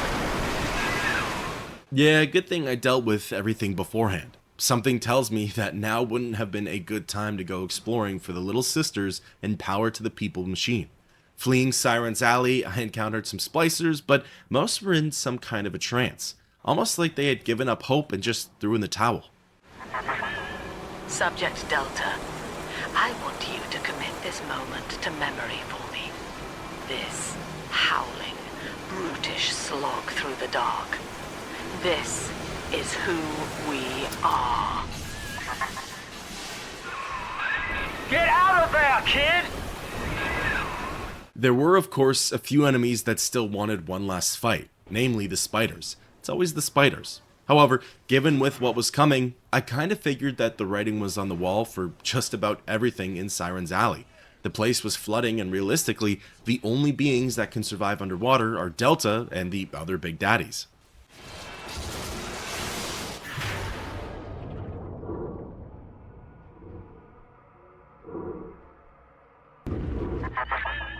Look, Delta, it is the world for which you strive. You, alone among the dead. Honestly, I kind of figured that a flooded level would be my safest bet. Seemingly, nothing can hurt or challenge me while I'm down under. My philosophy is that if I can't take out a weapon, then there's no need to worry about being attacked. Although, so far, the scariest part to this level has been all of the sharks. I thought for sure the game was going to throw in a cheap jump scare or shot from one of these great whites, but luckily for my heart, that never happened. Returning to the airlock, I finally had the means of draining Dionis Park, which meant that I was free to move on to the next level.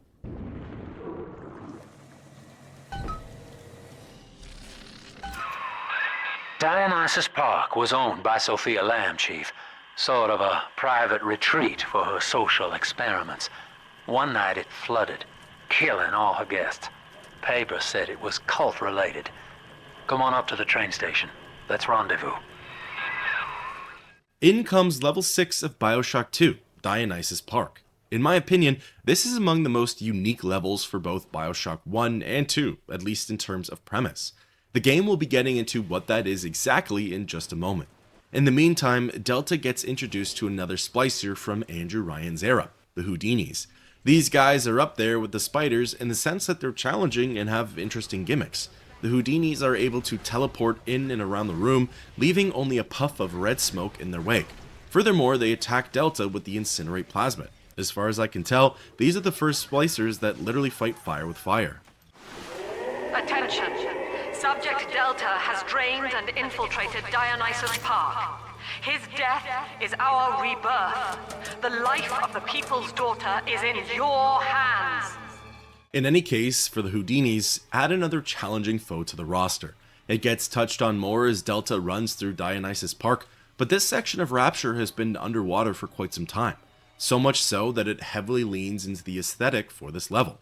Things are covered in barnacles and coral, everything is waterlogged, some chambers are still partially flooded, and there are even fish flopping around on the floor. Although, somehow, life has been able to continue on down here. It's not just the splicers, it's also the park's previous inhabitants. No! Get back! She's my little girl!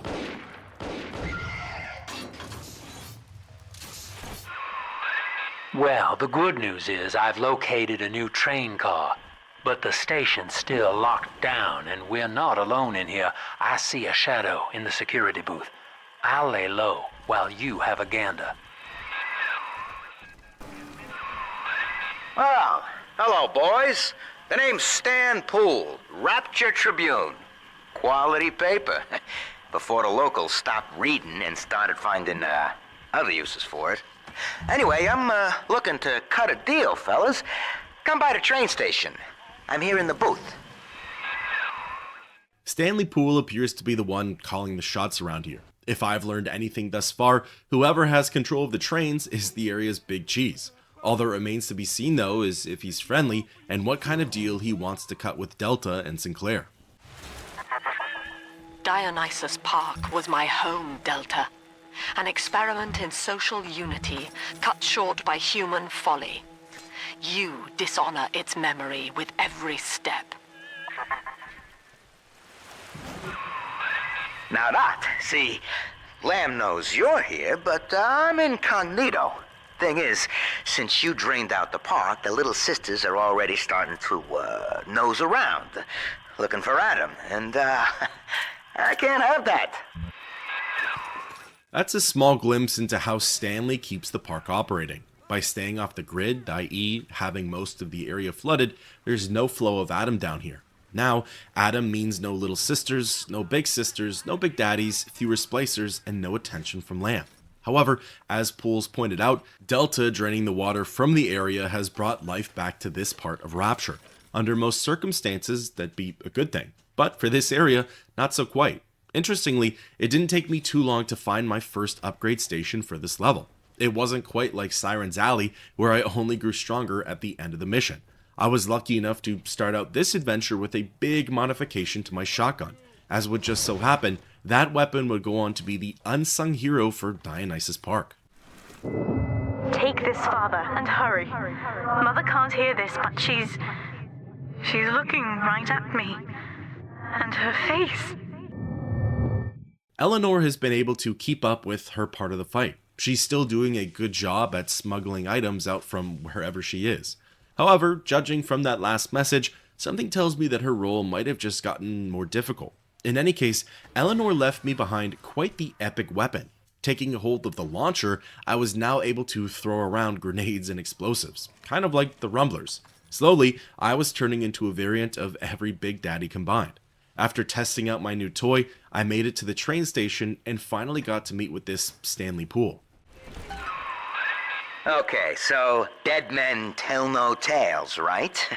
Wrong. See, with Adam involved, every stiff's got a story, and Lamb knows how to read it. If that stuff makes it back to her, I'm an obituary. So, I want you to take the story of Dionis' Park and bury it. Get rid of the little sisters for me. Your way. Do that, and I'll unlock the station here. Scout's honor. Well, I'd say he's hiding something, but he sort of took the fun out of that one. He's locked in the security booth, however, so we'll have to play along. Find those sisters.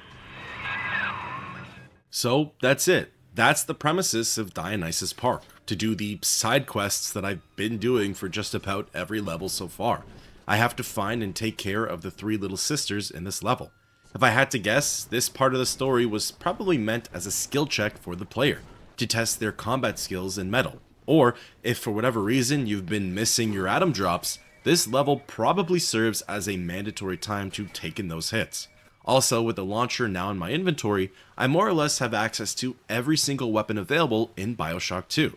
Really, the only things I'm missing are the various types of special ammunition, as well as the upgrades. You mistake my nature, Delta. I wish no Adam for myself.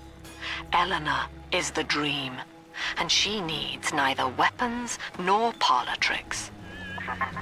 The little sisters are scattered in and around the park. Each one is in a separate area, and of course, there are leagues of splicers in between them and Delta. There she is. Little Tyke wants to be in pictures. Real cute. Now get rid of the muscle and deal with her. The 3 big daddies in the park are all bouncers. As I've said previously, they pack one heck of a punch if they land a hit with their drill. However, I find them easy enough to evade, especially if you're in a big area. They can get caught on obstacles, rubble, or corners, and from there, it's simple enough to pop them a few times with heavy rivets with a spear gun. Smart. See? You put it to work, and all that Adam ends up in you. But you're sort of a silent partner, so that's tops with me. The first corpse was right there in the theater. In fact, I'm willing to bet that it was the little sister's next destination. From where I was in the room, I didn't have a very good vantage point. I had to commit to wide turns, and my focus was split on multiple entranceways. Furthermore, I continue to have issues with the spider splicers, as they just weren't going down as easily as the other variants. However, I can't complain that much, as this is where the research camera would come in handy. It's an item that's gone criminally underused in this playthrough. Fun fact, on my way to the second corpse, I made the discovery of this entry. At least it was for me. I learned that you don't even have to escort the little sisters to the corpses. If you wanted to, you could just head straight for the vent and throw them in there. At the very least, I had this option after just one corpse, and I'm assuming I could do the same with no corpses. This would completely shorten the gathering process and really speed things up. For example, during this level where everything revolves around the little sisters, I could be out of here in 5 minutes. However, realizing just how much of a leg up those extra hits of Adam give me, I decided to tough it out and escort each little sister to their respective angels. I can only imagine just how far this will get me if I commit to the process early on and rack up all of those ability points. For this level especially, when the Adam is right there for the taking. Father, this Adam you found contains memories from all the bodies here. Normally, only a little sister can see them, but I can show you what Stanley's trying to hide. When Mother was taken away, Stanley was left in charge of Dionysus Park. He spent all her money through these mad parties. It was like he was trying to ruin her.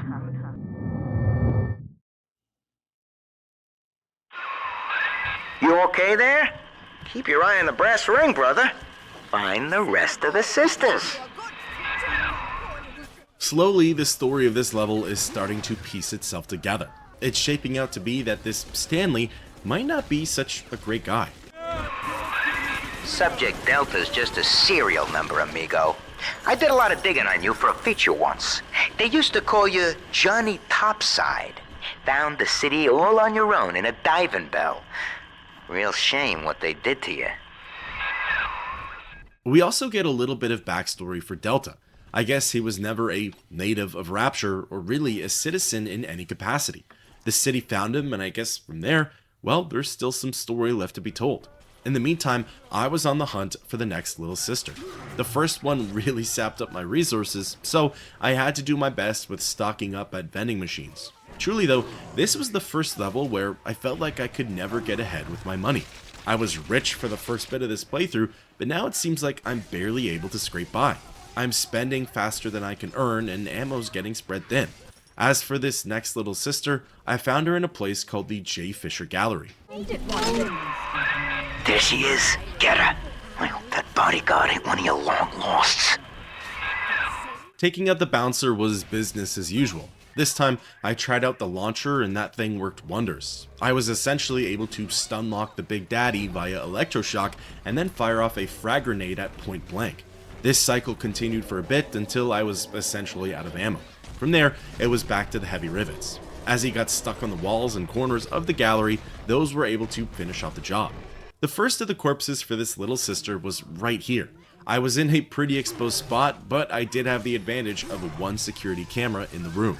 Albeit, none of the splicers tripped it until the progress bar was over 3/4 full, but sometimes just knowing that there's extra precautions in place is half the battle. Again, it was a slugfest on my end, but at this point, what's not when it comes to watching over the little sisters? As for corpse number 2, it led me into quite the unique space. This chamber was completely frozen over.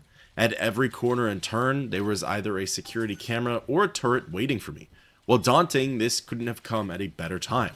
More machinery means an easier showdown with the incoming horde of splicers. It was kind of sloppy, and it took me a while to do, but I eventually hacked into every single piece of technology that was around here. If a splicer moved so much as an inch, at least one of these bad boys would be able to spot them. Setting myself up in the corner, I put down the little sister and let her get to work. Surprisingly, the cameras and turrets were not as effective as I thought they'd be. They did a great job at stopping enemies, but I was hoping they'd do an excellent job. One where I barely had to use any of my own ammunition. Believe it or not, even though I was in a room that was frozen over, I never touched the Incinerate plasmid. Looking back on it, I am a little curious to see what was buried beneath the ice, but for now I'll just have to let it go. Dropping off this little sister at the nearest vent, I received another message from Eleanor. That's me there. I confronted Stanley. Said I'd tell Mother what he had done. He panicked. Took me away and sold me to an orphanage. I tried to fight back. I remember biting his hand, but... Father, he's the reason I was turned into a little sister. Well, there you have it. Stanley kidnapped Eleanor Lamb and sold her, or donated her, to Tenenbaum's little sister experiments. In many ways, and for many people, This guy should be public enemy number 1. Adam is Rapture Delta. The finest minds of paradise in a single sublime mosaic. Eleanor. Consider the genius you deny her with every stolen drop. Now, you were just a deep-sea explorer with iron cojones, pal. The public gave it a nickname, but Ryan was sure you were a spook. So his people locked you up, erased your damn name. Goodbye, Johnny Topside. Hello, Subject Delta. When all this is over and we're divvying up Rapture's bounty, you and I'll be holding court on a private island, son. Think of it, each world power on bended knee, holding a bouquet made of money.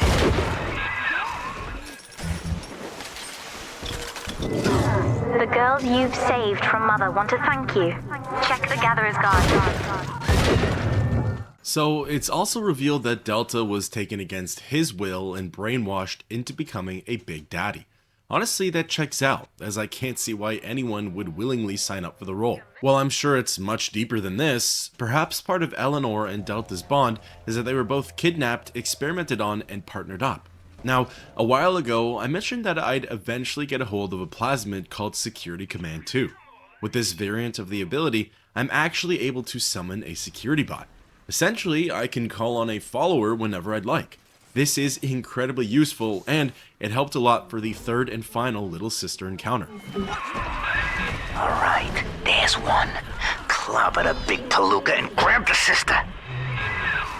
That might have been the first time that I've seen two Big Daddies hanging in and around one another. I don't know if that was a scripted event or if I stumbled onto a unique encounter, but either way, the other one pretty much died as soon as I entered the room. As for the surviving one, it already had about a third or so of its health taken away. This made it simple enough for me to wander in and play cleanup crew with my new plasmid and ammo types. The first corpse was placed in a central area right behind the carousel. Again, not the easiest place to defend, as I now had to worry about the higher ground along with all of the access points into the room. At this point, I just kind of assumed that there'd be no more handouts or easy stands while the sisters gathered at them. However, I will say, the process went by much quicker this time around. It likely had to do with some new perks that I picked up, like Demanding Father. In fact, rereading its effects, it does literally say that the little sisters gather Adam at a faster rate. So yeah, not much mystery there. Interestingly, I recently learned that by collecting Adam, certain people, namely the little sisters, are able to see into the subject's past. Usually while collecting Adam, they make a comment about the splicer's memories. I wonder if this can be used to piece together Delta's past, see where he's been the last 10 years, what he went through when he arrived at Rapture, and who he was / where he lived as, quote, Johnny Topside. With me gone, Father, Stanley just let Mother's followers turn into animals. When word came that she was returning, he knew they would blame him. So he found a way to silence them all. And now he's trying to cover it up. That's it. Now all that old dirt stays underground, and Lamb will be none the wiser. Hey, come on back. I've unlocked the train for you. But remember, if Lamb catches you, mum's the word. Delta, our conflict of interest seems to be upsetting Eleanor. For her sake, I have made it clear to these men that you are not to suffer. I accept full responsibility for any anger you may experience before you die. Doc Lamb's turning up the heat, Chief. Head on back to the train station. Let's hit the trail. If only it were that simple. I still had a small to-do list for Dionis' park. For starters, I had to deal with the big sister. In truth, I wasn't sure if she'd even show up. I thought because this level was all about the scripted little sister hunt, that the game might let this one go by the wayside. Not quite though, but that's a-okay with me. More Adam in my pocket. The main issue was cash and ammunition, as I was low on both, but I'd find a way to figure that out. Then, second on the to-do list was to find the final upgrade station. This one would prove to be more challenging than the last few levels. Not only because the splicer spawn rate was beefed up, but also due to the fact that this one was really well hidden. It was placed in a small nook at the beginning of the park, in the Cohen's collection area. A neat little callback to the first game, by the way. I had completely missed it my first time around though. What's more, it was locked up tight by a 4-digit code. Through Adam, Eleanor will become the daughter of the people, a true utopian, brilliant beyond measure, but utterly selfless. As she ascends, Delta, you and I will seem as dogs, circling and snarling amid the afterbirth. So, while wading through the waves of splicers, wasting ammunition and cash, I managed to find the audio tape that held the passcode to the door. It was recorded by a boy who had a crush on one of the little sisters. As a present, he left her a rose in the same locked up room. I'm not sure if it's just a collectible or if it'll have some use in the future. Maybe that's something we'll see later on. In any case, accessing the power to the people machine, I decided to invest in the next upgrade for the spear gun. It gave me increased zoom while aiming down sights. Not the most useful feature in the world, at least in my opinion, but it was a stepping stone to maxing out the spear gun. My plans for the next level were to fully outfit both that and the shotgun. Plus, I guess with this added feature, the spear gun was slowly becoming my preferred long-range weapon. If I needed a precise tag from a distance, this would probably be my go-to, especially with that new scope. Subject Delta. I have known for years of Stanley's betrayal here, and had forgiven him. But in compromising Eleanor now, he seals his fate. You see, it was Stanley who turned you into Ryan. He is responsible for what you have become. The security booth is open now. You may have your revenge. Sweet Jesus. Lamb, no? And she just let me hang myself out the... Oh, God. No. Come on, pal. The train's ready. Just let me live. And that's the full story. Poole betrayed Delta, Eleanor, and even Sophia. In many ways, due to the domino effect, he's the reason that Rapture is the way that it is. It's due to his actions that certain events were set in motion, and those events have led up to this moment. While I've mostly taken the righteous path thus far in the game, this was a time where I felt like I wanted Delta to take his revenge. I wanted him to be like the monster that everyone thought he was. That to me is what makes him not just a thinking human, but one who operates off of emotion and memory. To me, that's the other half of humanity. While Poole maybe could have come back in the future to help me out, like Holloway, I didn't need or want his handouts. When ready, I entered the train car and set a course for the next level, Fontaine Futuristics. This is it, Chief. End of the line. If I'm right, Eleanor's mama's using Adam to force all Rapture's minds and memories into the poor girl. Lamb reckons it'll make that child a saint. Now, Eleanor's in a deep, dark place beneath Fontaine headquarters, and to keep you alive, we need to sneak in and find her. As pointed out by Sinclair, this is the place where Delta will likely find Eleanor. However, I'm also pretty certain that he'll have a run-in with Sophia Lamb, and I'm very curious to see how that one would pan out. Would I be given the same choices with her as I was with some of the other members of her family, i.e. Grace and Stanley, or would it mostly be a Wales brother situation? October 9th, 1967. Hello. My name is Gilbert Alexander, and by the time you hear this, I will be clinically insane. I am recording these diaries in advance as a last-ditch effort to assist anyone I might threaten in dealing with me. My next message awaits you beyond the security checkpoint. The bioscan will ensure that you're sane enough to need it. Gil Alexander. As I recall, he was involved in Big Daddy development from the beginning. Likely had something to do with you and Eleanor, son. So, I guess from Poole, Delta was handed off to Ryan, who then sent my character to this Gil Alexander. If he was in charge of the Big Daddy program, then maybe he's the one who can tell me more about my bond with Eleanor, or really, just about anything more that's related to Delta's past. For now though, it's a matter of navigating through the level and finding Gil. Plus, he even said it himself. Who knows what kind of a person he became since he went insane.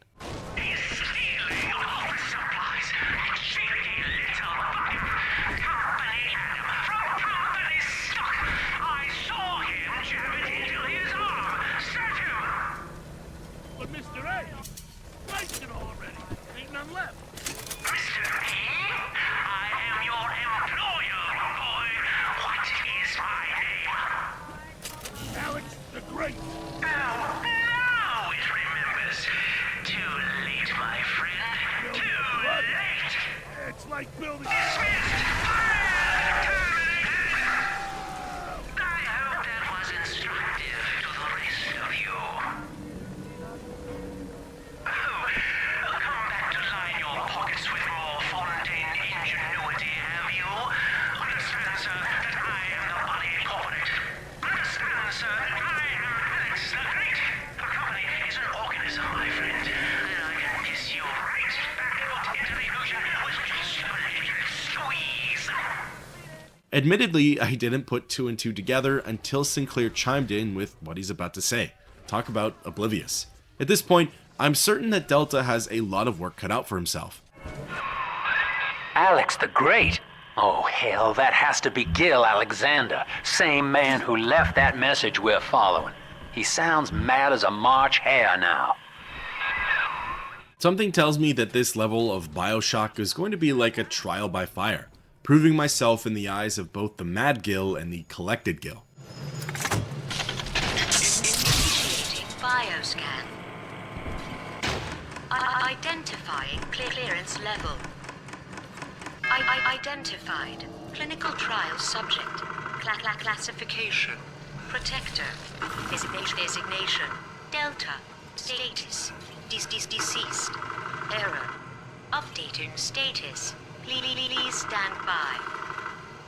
What's this?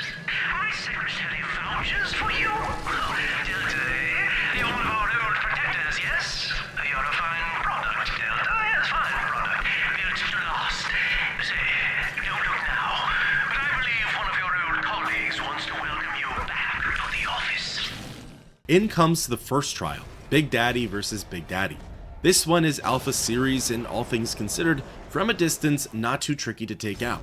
It uses the launcher, and through the telekinesis plasmid, it should be easy enough to throw just about everything back at it. Once my brother in arms was defeated, I was granted access into the next locked up chamber. Here, I'd have another meeting with the sane Alexander. Hello again. I have been exposed to a massive dose of substance Adam. By the time you hear this, I will have armed this facility's defenses en masse. You, my friend, must therefore penetrate them and kill me. Please believe that if I could have done it myself... and on that cheery note, you may use the diary lying near this screen to bypass the vocal print blocks ahead and enter the security office. The password is Agnes Day. With every new step, that's more progress made towards finding Eleanor, and, well, I'm not exactly sure what comes after that. Killing Lamb, escaping Rapture, taking over Rapture, I guess that's what remains to be seen. The what next factor when everything is said and done. However, one thing's for sure, as I'm certain that it's going to happen with Alexander the Great, aka Gil Alexander. There will be some decisions to make, and whatever choice is made, that will ultimately affect the future of Rapture and BioShock as a whole. Grabbing a hold of the audio recording, it's as simple as Gil saying the password Agnes Day. This is used to gain access to the following areas of Fontaine futuristics. Please see password to enter. Agnes Day. Access granted. Welcome, Gil Alexander. I heard that. My likeness is company property, Delta, just like you are. Don't make me strip you for parts, Millardo! Behind the security booth was the next checkpoint. This one would allow me access inside the station. It holds various items, a power to the people's stand, and the controls to enter Gil's laboratory. There's just one problem though. I warned you. When you're down in the mountain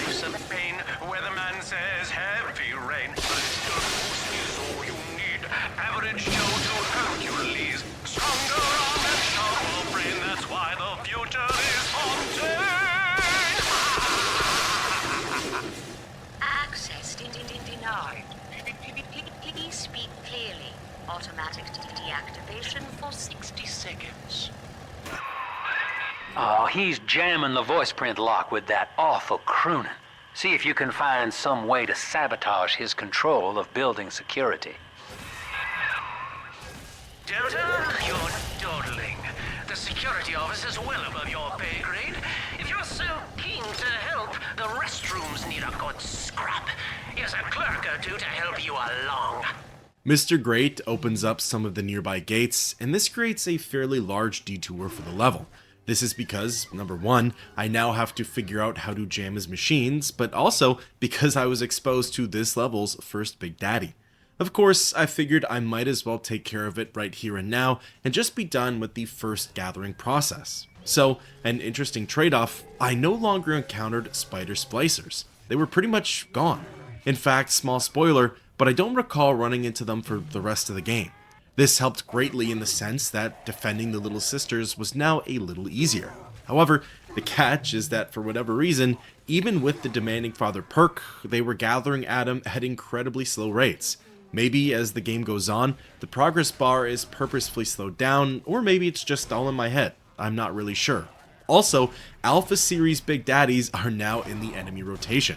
For now, they pick and choose their appearances, but as time goes on, they become more abundant than, say, the brute splicers. In any case, when the little sister was rescued, I found myself at the first signal relay. Don't you dare touch that signal relay, Delta. Its value is 10 times your own.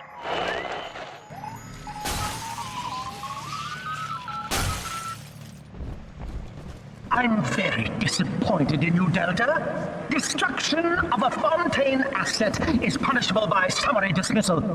Shall I simplify that for you? Fired! Fired! Fired! Destroying the relay angers Alexander. He sends security bots after me for the next 45 seconds.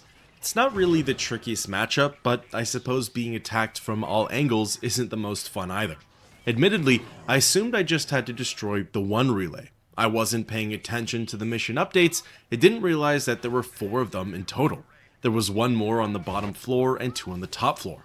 While stumbling through the area, engaging with the security bots and Big Daddies, Crazy Gil makes comments about how he helped to design them and that Delta is working against his achievements. As mentioned previously, Alexander can be credited with inventing many of Rapture's atrocities, although, similar to Tenenbaum, Sane Gil does seem remorseful.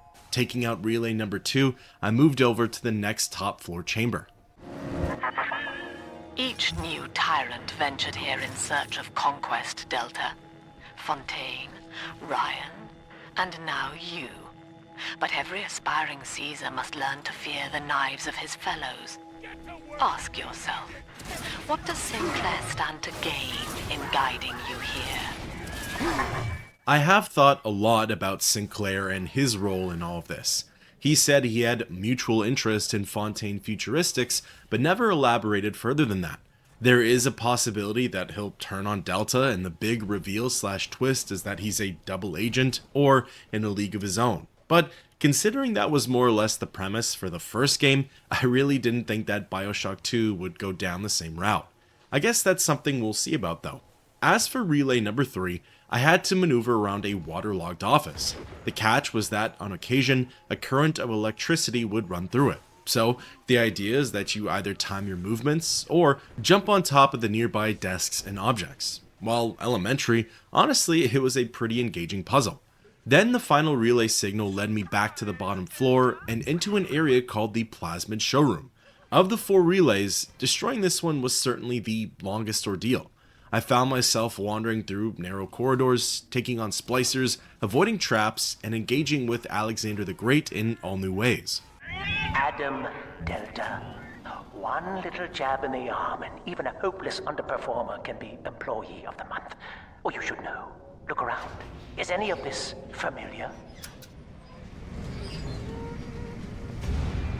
The Rapture consumer is indebted to you, my boy.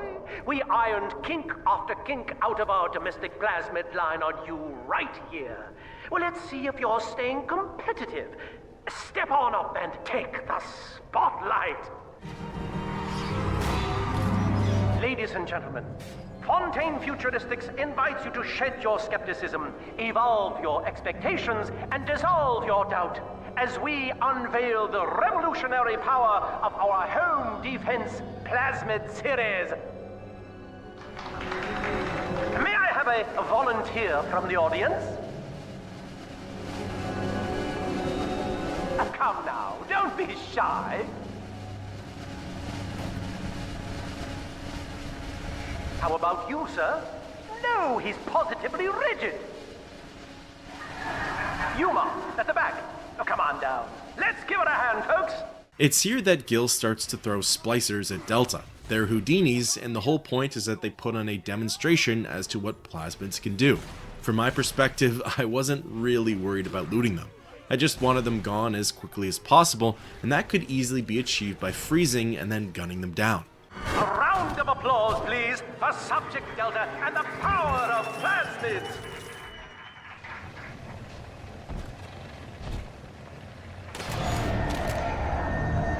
Oh dear, Subject Delta.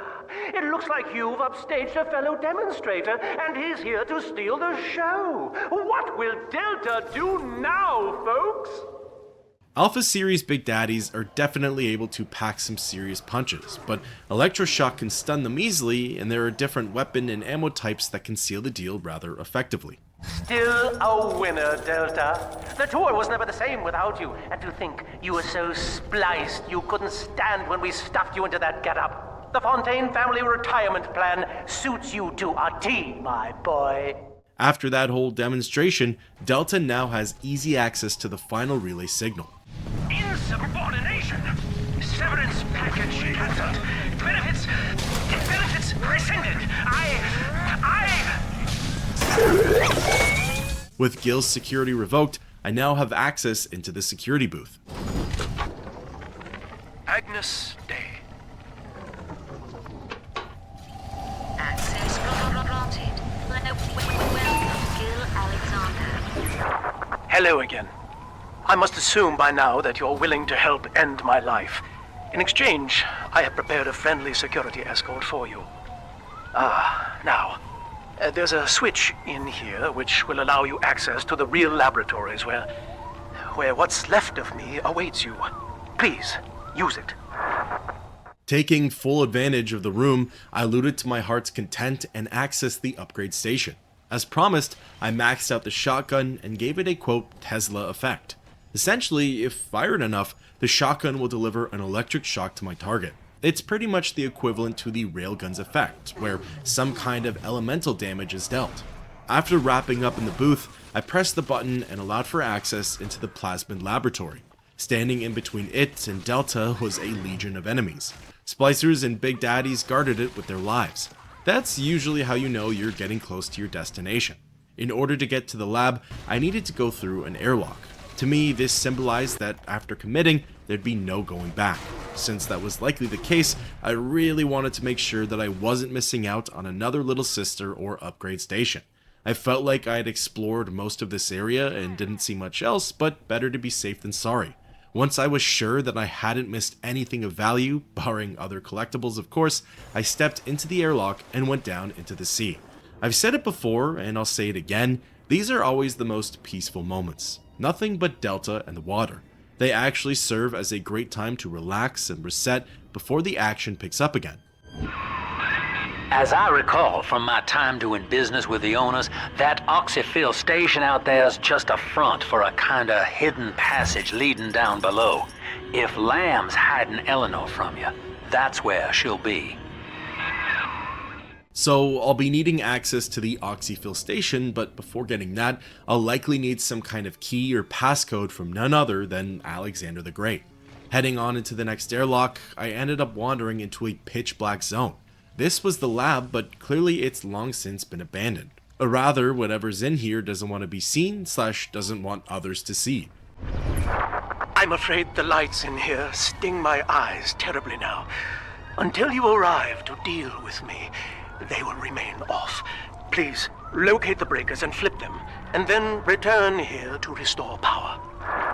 Honestly, I was 100% certain that the game was going to let off a nasty jump scare, or at the very least, enemies were going to crawl around in the dark and periodically surprise attack Delta.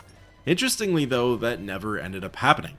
While my mind says a missed opportunity, my heart says thank you for sparing it. As for those mains, I was mostly just stumbling through the lab looking for the golden glow. No arrows or anything of the sort to guide me. It was actually neat thinking about how, in my current state, I had no perspective or grasp for what the lab looked like, nor what was awaiting me further in. All I could see was whatever was straight ahead of me, taking in the smaller picture one glance at a time. I knew that Gil was around here somewhere, and I knew that there were likely some other horrors and atrocities in and around the space. What I didn't know, though, is just how spliced and deformed Alexander had truly gotten.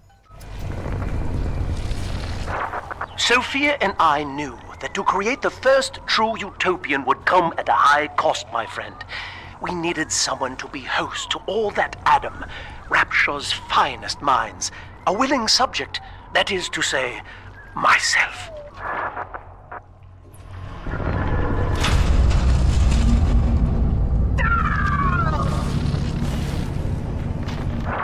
Whatever you may have seen inside the tank, that was indeed me. I fear the fate of Eleanor Lamb will be less physical, but no less grotesque. This tank for deep-sea life is the ideal way to dispose of me. But first, you must retrieve enough Adam-infused plant life to lure me out. The slugs feed on the stuff, and it's all I seem to want now. I have left a sample here, so you know what to look for.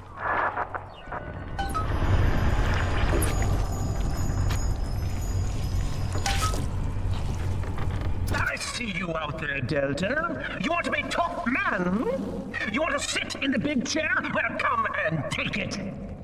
Gil is hiding in that big tank at the end of the room. Placed around his lab are 4 samples of these Adam-infused plants. The first one was a freebie for Delta. Unfortunately, the other 3 won't be as easy to get to. Those are blocked behind trials and puzzles set up by the evolution of Rapture. Well, listen, son, those override keys you've been hunting are genetically encoded. And to get to Eleanor, you're gonna need one from Alex the Great in there. First things first, we gotta pin him down. Find those plants he mentioned, and lure him back out. So these plants aren't only going to be used to kill Alexander, but also to take some of his DNA for the oxyfill station. Following the arrow, it leads me into the pacification chamber first. For now, there are just a handful of splicers in the way. Among other items, I found an audio recording from Gil. It talks about the lasting effects of the Big Daddy's bond to the little sisters. He mentions the rage and coma that are bound to fall on Subject Delta sooner than later. We'll have to see how those play out as the game goes on. Collecting the second plant, Mr. Great launched a small surprise attack. We can't have you running around the laboratories in your condition. Setting off the irrigation system, 2 alphas entered the space, and it was sort of like a blind battle. Really, more so like a one-sided blind battle. It was hard to see through the thick mist, and even after taking out the Big Daddies, I had groups of splicers waiting for me on the other side of the doorway. Poor things. What a life. Marching around playing daddy until some splicer manages to kill off their sister. And then if the coma doesn't take them, they turn maniac. Nothing left to do but scream. No offense intended, son. We better get you to Eleanor on the double. Your body begins to tear itself apart. The compulsion to find Eleanor will drive you to madness or coma. You have no claim on her. Your design was among Rapture's greatest sins. And yet, you persist. Why?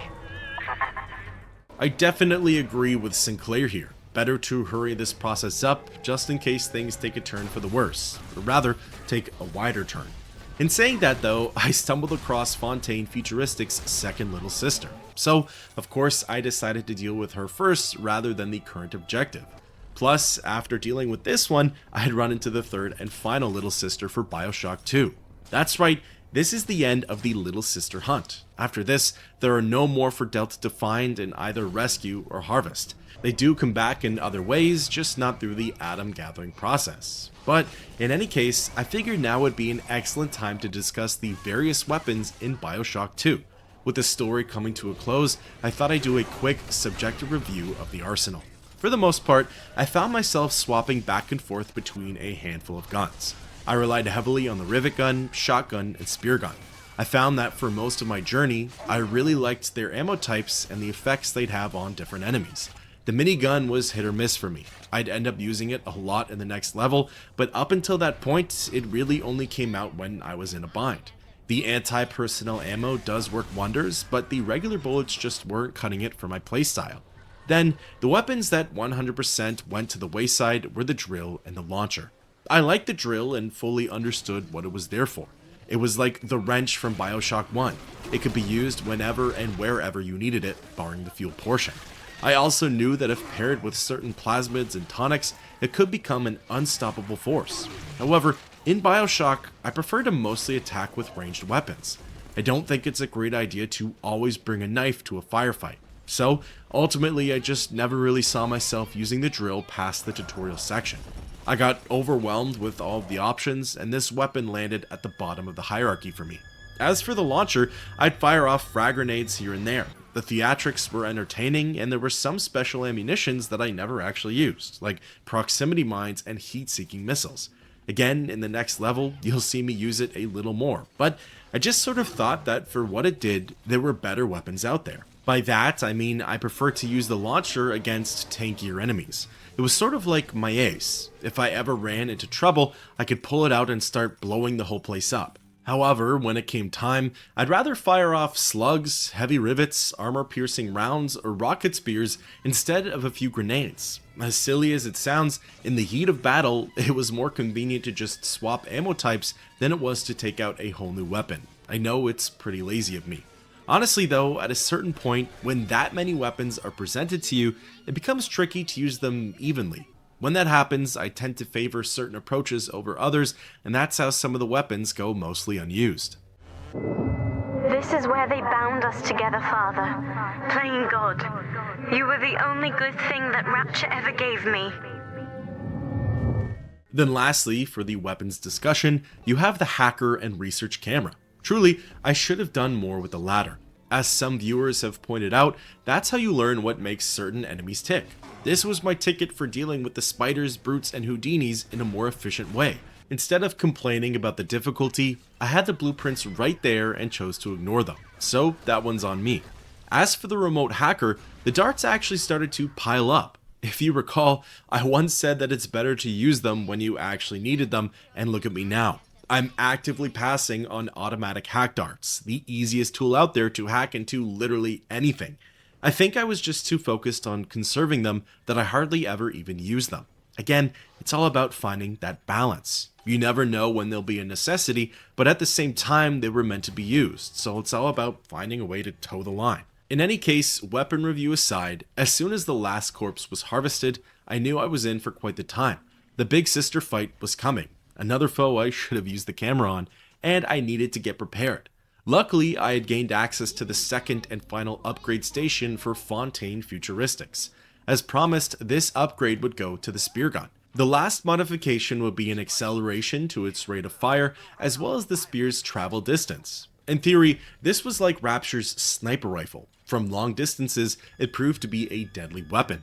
Unfortunately, for the upcoming big sister fight, everything would take place at close distances. So I'd have to pull out all the stops in order to beat her and put away the spear gun.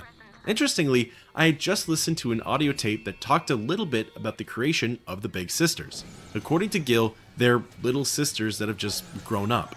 I know it's going to sound dumb, but that would not have been my first guess. I assumed that they were Lamb's form of big daddies and were meant to replace them as protectors.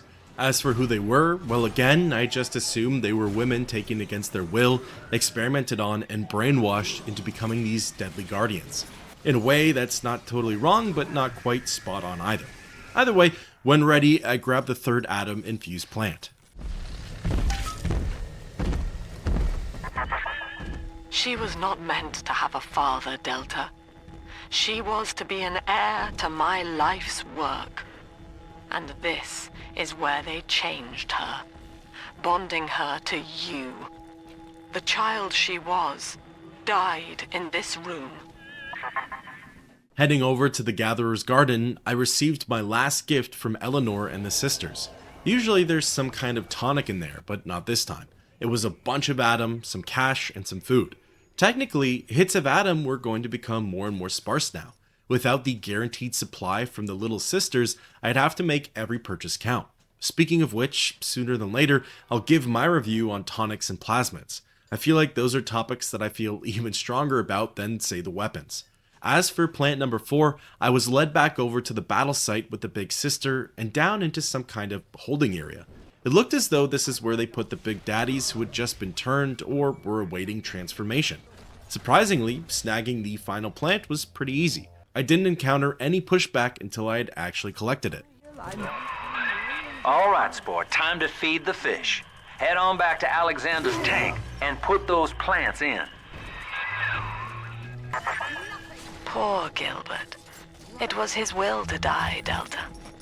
To serve the majority by protecting them from his lunacy. Your entire journey here is based on your refusal to do the same. Will you grant his request, knowing that he served the family?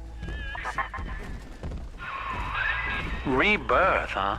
Sure, you live forever, but minus your body. I like my body, kid. I don't feature the idea of my memories and personality being stored in the head of some saintly child, like just one more dusty old book in the library. Fighting my way back to the Research and Development Center, I knew I had something big coming my way. While collecting the plants served as a small challenge, I could sense that the game was setting Delta up for a big standoff. Whether that was to be with Gil or something else, though, is what remains to be seen. Deep sea life catchment system online. Not in this house! Notice to all employees. Subject Delta is hereby dismissed. Escort them from the premises! As expected, the big tussle breaks out. Instead of a fight with Alexander the Great, though, it ends up being his lackeys. Those are the Alpha Series Big Daddies and the family-oriented splicers. The lab space is the battlefield, and for the most part, the enemies come from every which way. Luckily, if need be, there were vending machines placed at every wing in the chamber. Plus, with Security Command 3, I'd be able to call in a machine for support. Before long, all of the nearby threats in the laboratory were eliminated. How dare you try to buy me out with this bribe, this penance, this sublime... God damn you, Delta! Perfect, son. You reeled him in. Now, use that console there to take a gene sample. It should print up a genetic key automatically. Interacting with the console, I was able to poke and prod at the fleshy mess in the tank. This was enough to allow Delta entry to the next level of Rapture. You got the key to Lamb's hideout, sport. Eleanor's down there. Now just head out to the oxyfill station and use it. It is done. The sample disposal button on the panel in front of you will administer a massive jolt of electricity to the tank. More than enough to kill me. Whatever I may say to dissuade you, do not listen. The man whose voice you hear now is long gone. As my mind fades, I find my thoughts turn to the suffering that Eleanor will be made to endure, and I am overcome with pity. But I can only offer my feeble prayers. Perhaps after my death, you can do more. Now, please, I ask you to grant me peace. Goodbye, my friend, and thank you. You don't have to kill me, Delta. I'm sorry. Please, I will go outside. I will live outside. For me, the choice here was an easy one. Gil wanted death, and I think he deserved to have it. He tried to atone for his sins, and he even helped me get to this point in the adventure. I didn't feel as strongly as I did about him than, say, Stanley Poole. Really, I thought of Gil more like a Grace Holloway. Honestly, I don't even know what I'm looking at inside the tank. I see some mass that moves around, but whatever aspects of humanity he once had are long gone. I even tried to look at some concept art for Alexander the Great, and truly, it only made me even more confused. The splicers of Rapture are fairly monster-like as is, but there is some semblance of a human there. For Gil, though, he's turned into something else entirely. probably best to close out this chapter of Rapture by closing out his life. After a long and drawn-out search for the electricity, I couldn't find it for the life of me, I administered the shock and watched on as one of Rapture's horrors disappeared into the abyss.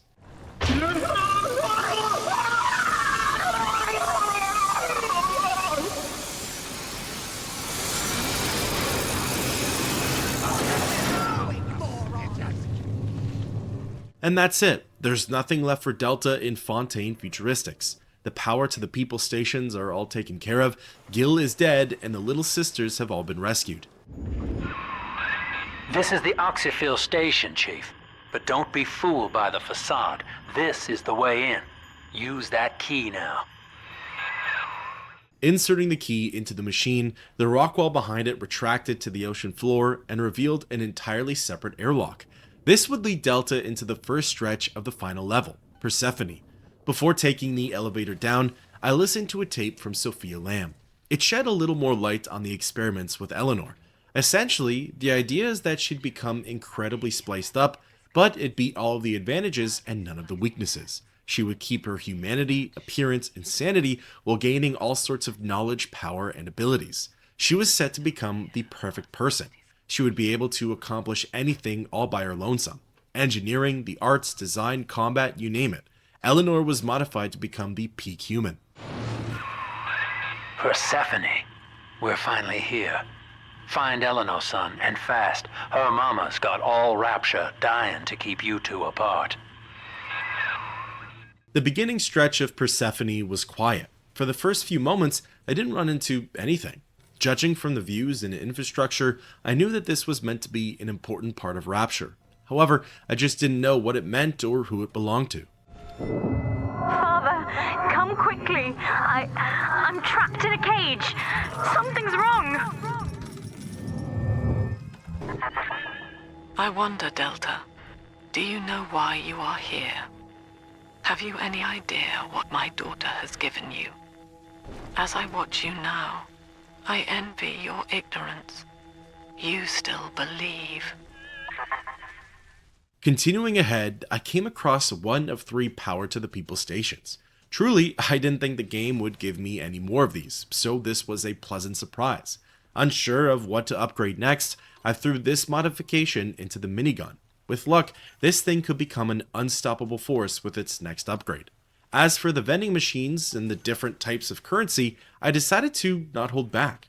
Lately, I've been a little conservative with my spending, but if this was to be the home stretch of BioShock 2, I figured it's time to empty out my pockets wherever I got the chance. Interestingly, I did see a few vents in some of the medical rooms and thought, if that's the end of the little sisters, then what are these for? Well, with a little bit of patience, I'd soon find out. Eventually, I stumbled into a big open area. This had all the makings of a boss fight zone. Again, for now though, things were oddly quiet. Still no enemies. At the back, I could see the figure of someone laying down in a bed. Upon getting closer, it's revealed to be Eleanor. That's her, son, Eleanor Lamb. No matter what you might be feeling right now, this is business. Get that cage open. She's coming with us. Approaching her cell, I activated the quarantine room controls and waited for the doors to open. Warning. Quarantine seal disengaging. Please stand by. How will she remember us after this moment? I have placed my pieces on the board, as expected, as have you. Is this what she hoped for? Mother and father, locking eyes. Yet still we are blind. Goodbye, Subject Delta. And take heart, for you, at least, have escaped your legacy. And here comes the boom. 2 big sisters drop down from the ceiling and aggro onto Delta. I've fought one at a time before and had some trouble, but I've never been in a 2v1 with them. This should be interesting. First things first, I threw down Security Command 3. At the very least, I could get some passive damage in and maybe throw one of them off of my tail. Then I stuck to just focusing on one of them at a time. There was no point in spreading my attention as that would just drain my resources quicker. I guess I lucked out in that the security bot did its job well. Taking care of the first big sister took some time, but I was able to accomplish it without taking any heat from the second. When ready, I saddled up and took out the launcher. See, I told you it would make a comeback. Using the Dionis Park method, I stun-locked it via electroshock and just kept tagging it with frag grenades. This would go on to work wonders as expected, and before I knew it, the big sister threat was over. Hurry now! Quarantine chamber's waiting on you! Get in there! This was it, the big moment. It was finally time to meet with Eleanor face to face after all these years. Your signal breaking! I can see or hear a thing! Blocking me! Look at her, Delta. 10 years, and still she dreams of you. 50 seconds remaining. Do you know why Eleanor brought you here? She wanted a father. So she found a way to restore you in body and mind.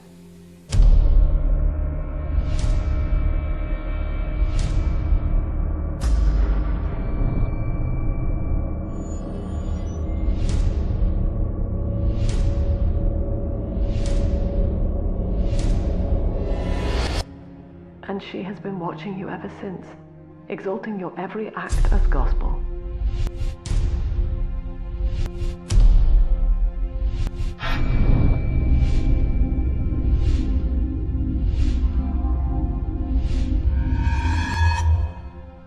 The girl lying on that bed is no longer my child, nor my life's work. She is a monster, shaped by you alone, just as she has always wanted.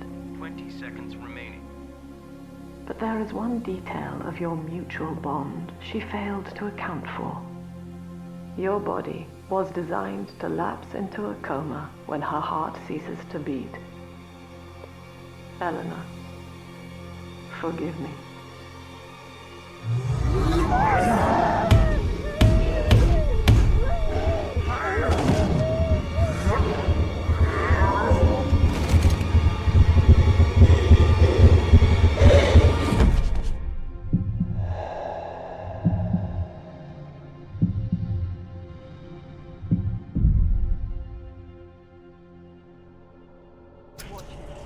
His body is shutting down now, naturally. But if he dies of trauma, he will return elsewhere. Full restraints at all times. No one enters this room until he expires.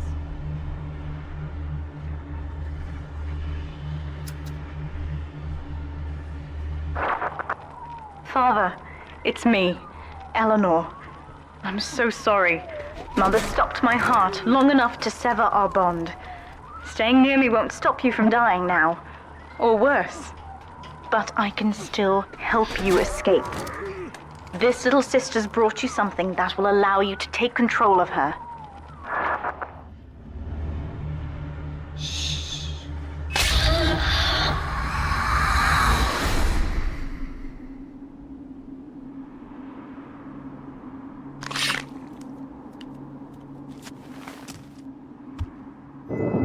I know this feels a bit strange, Father, but now you can see through her eyes and tell her where to go.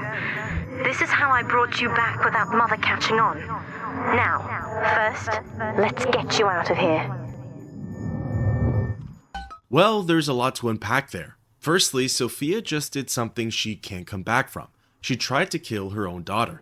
To me, this solidifies that she's gone off the deep end. At this rate, she'll stop at nothing to ensure that Delta and Eleanor don't get their way. Good. Now, inside Mother's office, there's a way to unlock these chambers she's holding us in. Find a way to slip in there. Next, I got to see a glimpse of Delta's resurrection. Through the help of the other little sisters and Delta's DNA, he was brought back via Vita Chamber. At first, I wasn't sure why those 10 years were unaccounted for, but now I get it.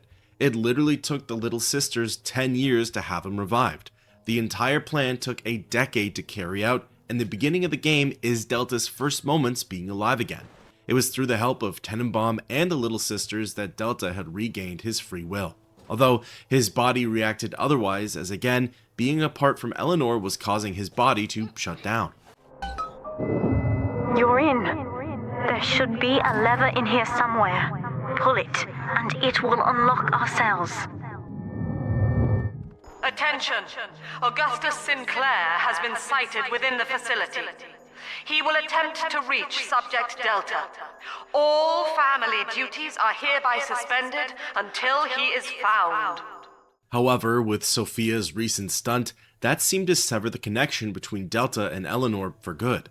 Well, that sounds like a positive thing, one that allows him to have complete free will. That's unfortunately not the case. The damage has set Delta on a course that he can't quite come back from. What Mother did to me left me very weak, or I would do this part myself.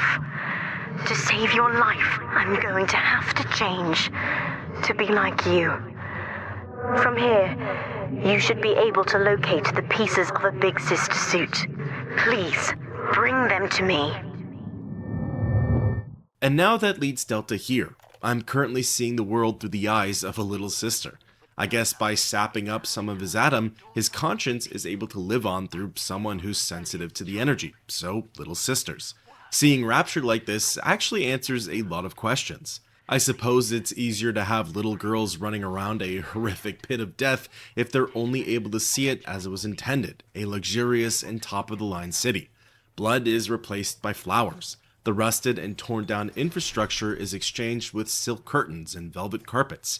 The people are well-mannered and behaved instead of crazed psychopaths. Even the dead splicers have angel wings around them. This explains why the girls refer to them as angels. It's literally what they see. There's a piece of the suit in here, Father. Find the rest and bring them back to me.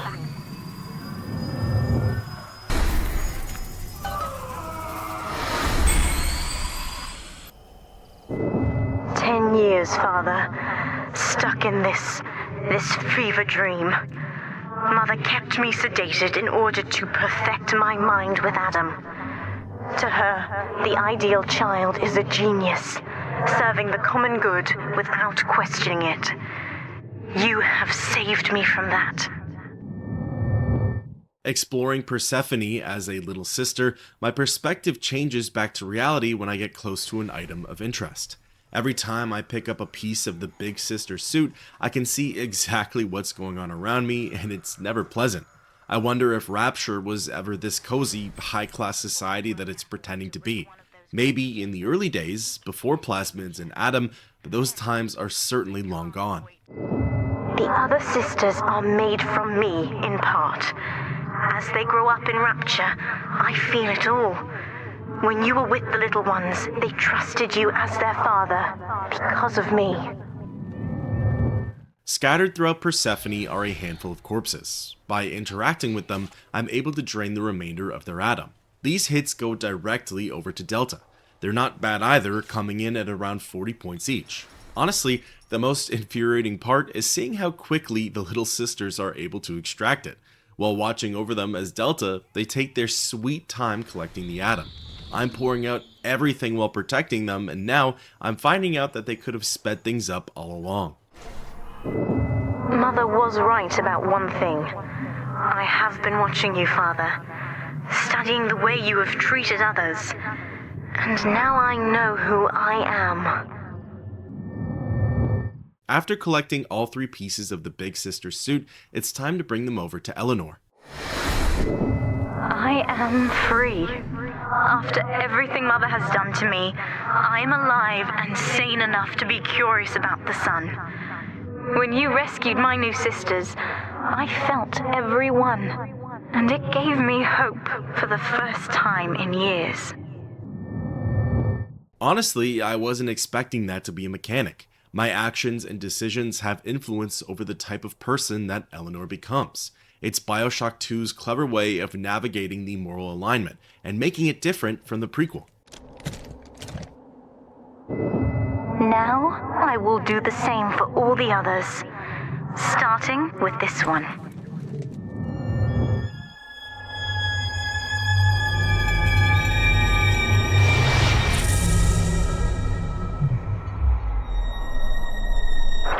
We've done it, Father. I'll be there soon.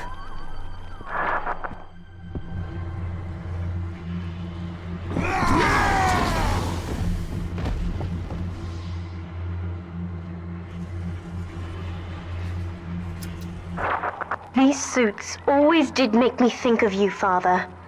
I guess I still remember you in shining armor. But now it's my turn to fight for you.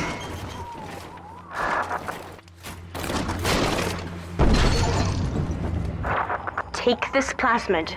You can use it to call me to your side in a fight. Taking it, summon Eleanor is pretty straightforward. It saps up a lot of Eve, but boy is it probably the most useful plasmid in the game. Eleanor shreds through enemies.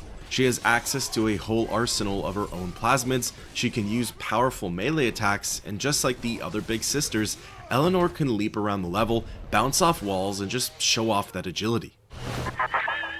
Subject Delta, I know you can hear me.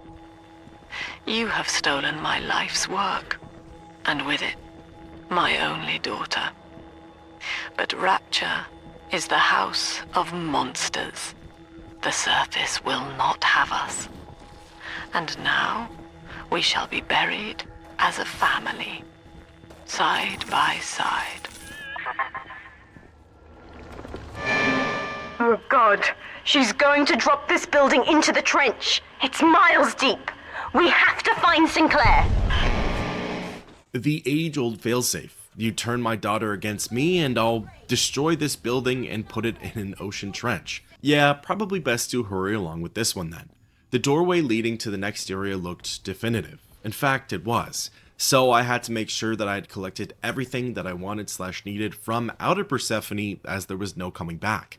Namely, these were upgrade stations, as I had to be sure that I wasn't missing any of them. Luckily, everything looked clear. Upstairs, Father, quickly. This is the final level of BioShock 2. Technically, Persephone as a whole could be considered that, but Inner Persephone is where everything comes to an end. This is Sinclair's lifeboat, Father. Out the window here. It's our only chance of escape. From what I know of Sinclair, he wouldn't just abandon it. Yes, Delta.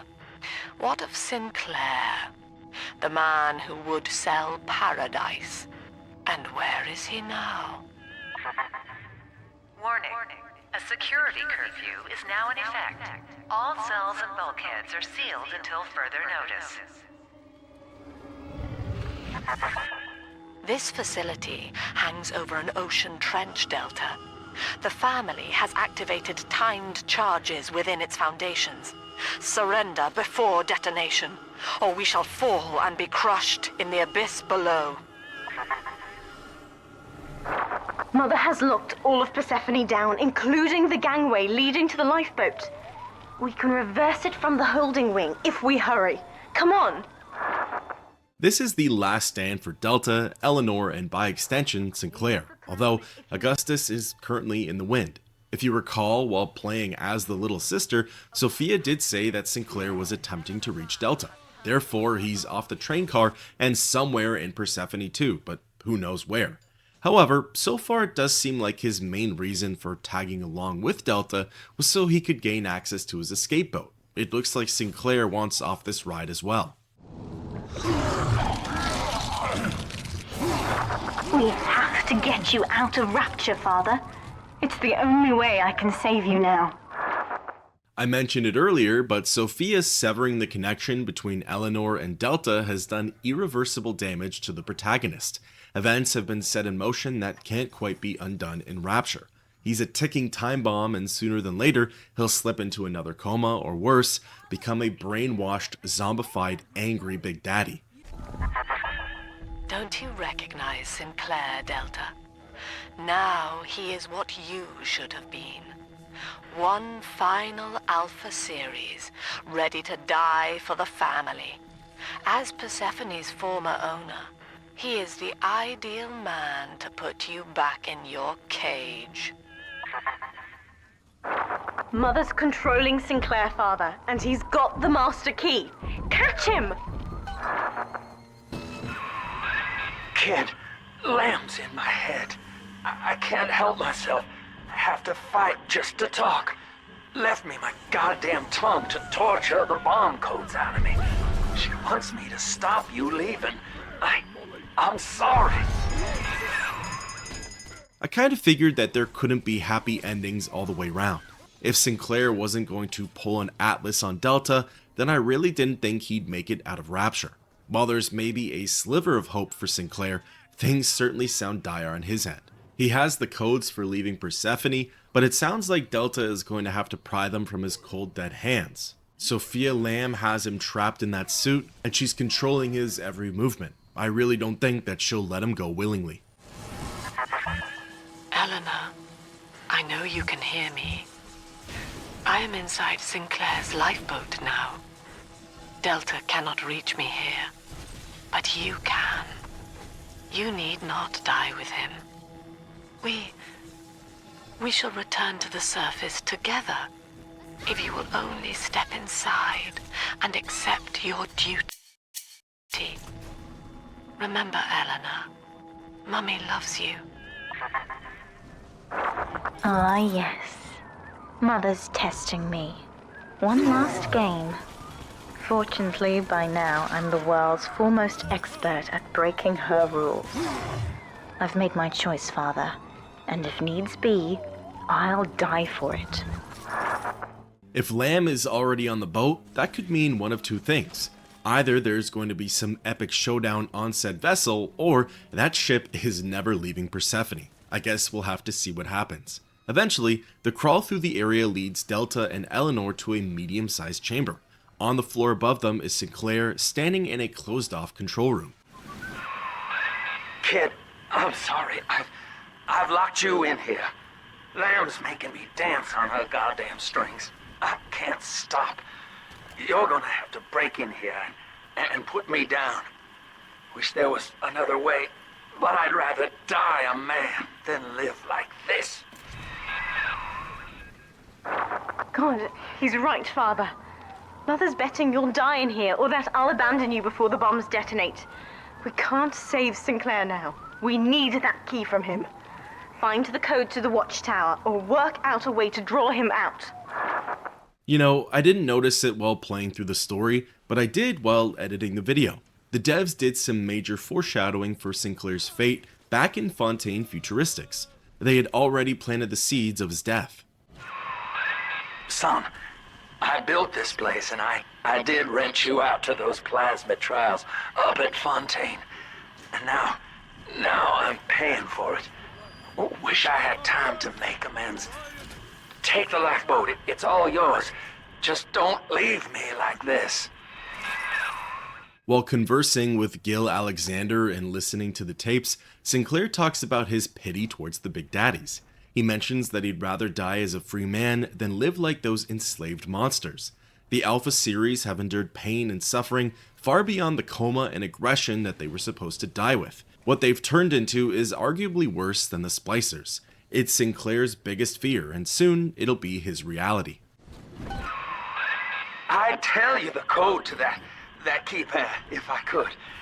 It's like Lamb's put walls up in my head, but the prisoners here might have walked out the number. Check the cells. Oh, please, hurry. It hurts to keep singing out without say-so. And I'm starting to forget the words. It was also revealed that Sinclair played a role in Delta becoming a Big Daddy. In my eyes, though, who didn't have a hand in souring Rapture and plunging it into corruption? If we were persecuting everyone for their past sins, I don't think anybody would be left standing down here. Because of his assistance up until this point, and him staying true to his word, I think I'd be more than willing to forgive Sinclair. Free will, Delta. Eleanor's gift to you. And with each decision, you twisted her into your own image. Sinclair has no such choice. Yet in its absence, he serves the world unerringly. He is now the better man. You got the code! Thank God, kid. Now, please, just make it quick. Apparently, there are a few ways to gain access to the control room. Among them are audio recordings, written messages, and even a secret passage leading inside. These take Delta all around the local cell blocks and in and around these separate chambers. It's funny, one of the first things I found on my hunt was said secret passage.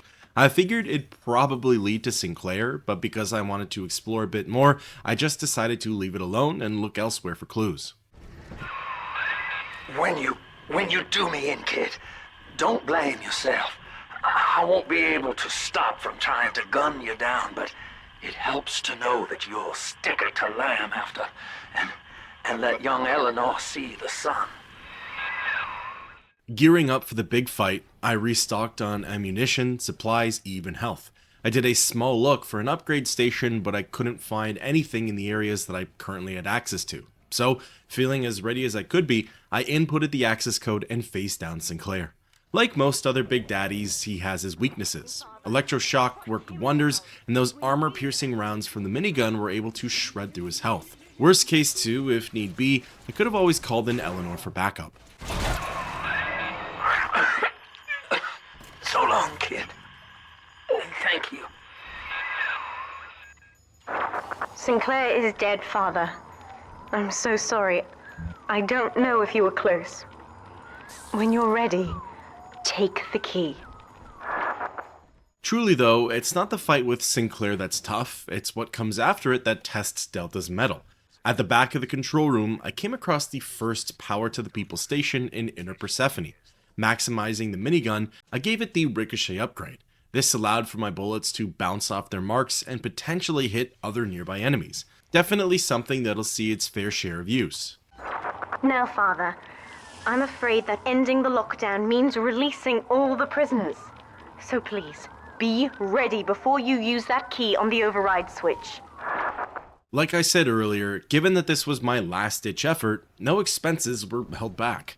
Whenever I had cash to spend, I'd line up at those vending machines and throw all my money into whatever I needed. Often too, it'd just be whatever I could afford at the time. Override engaged. Ending security curfew. Sealing security office temporarily.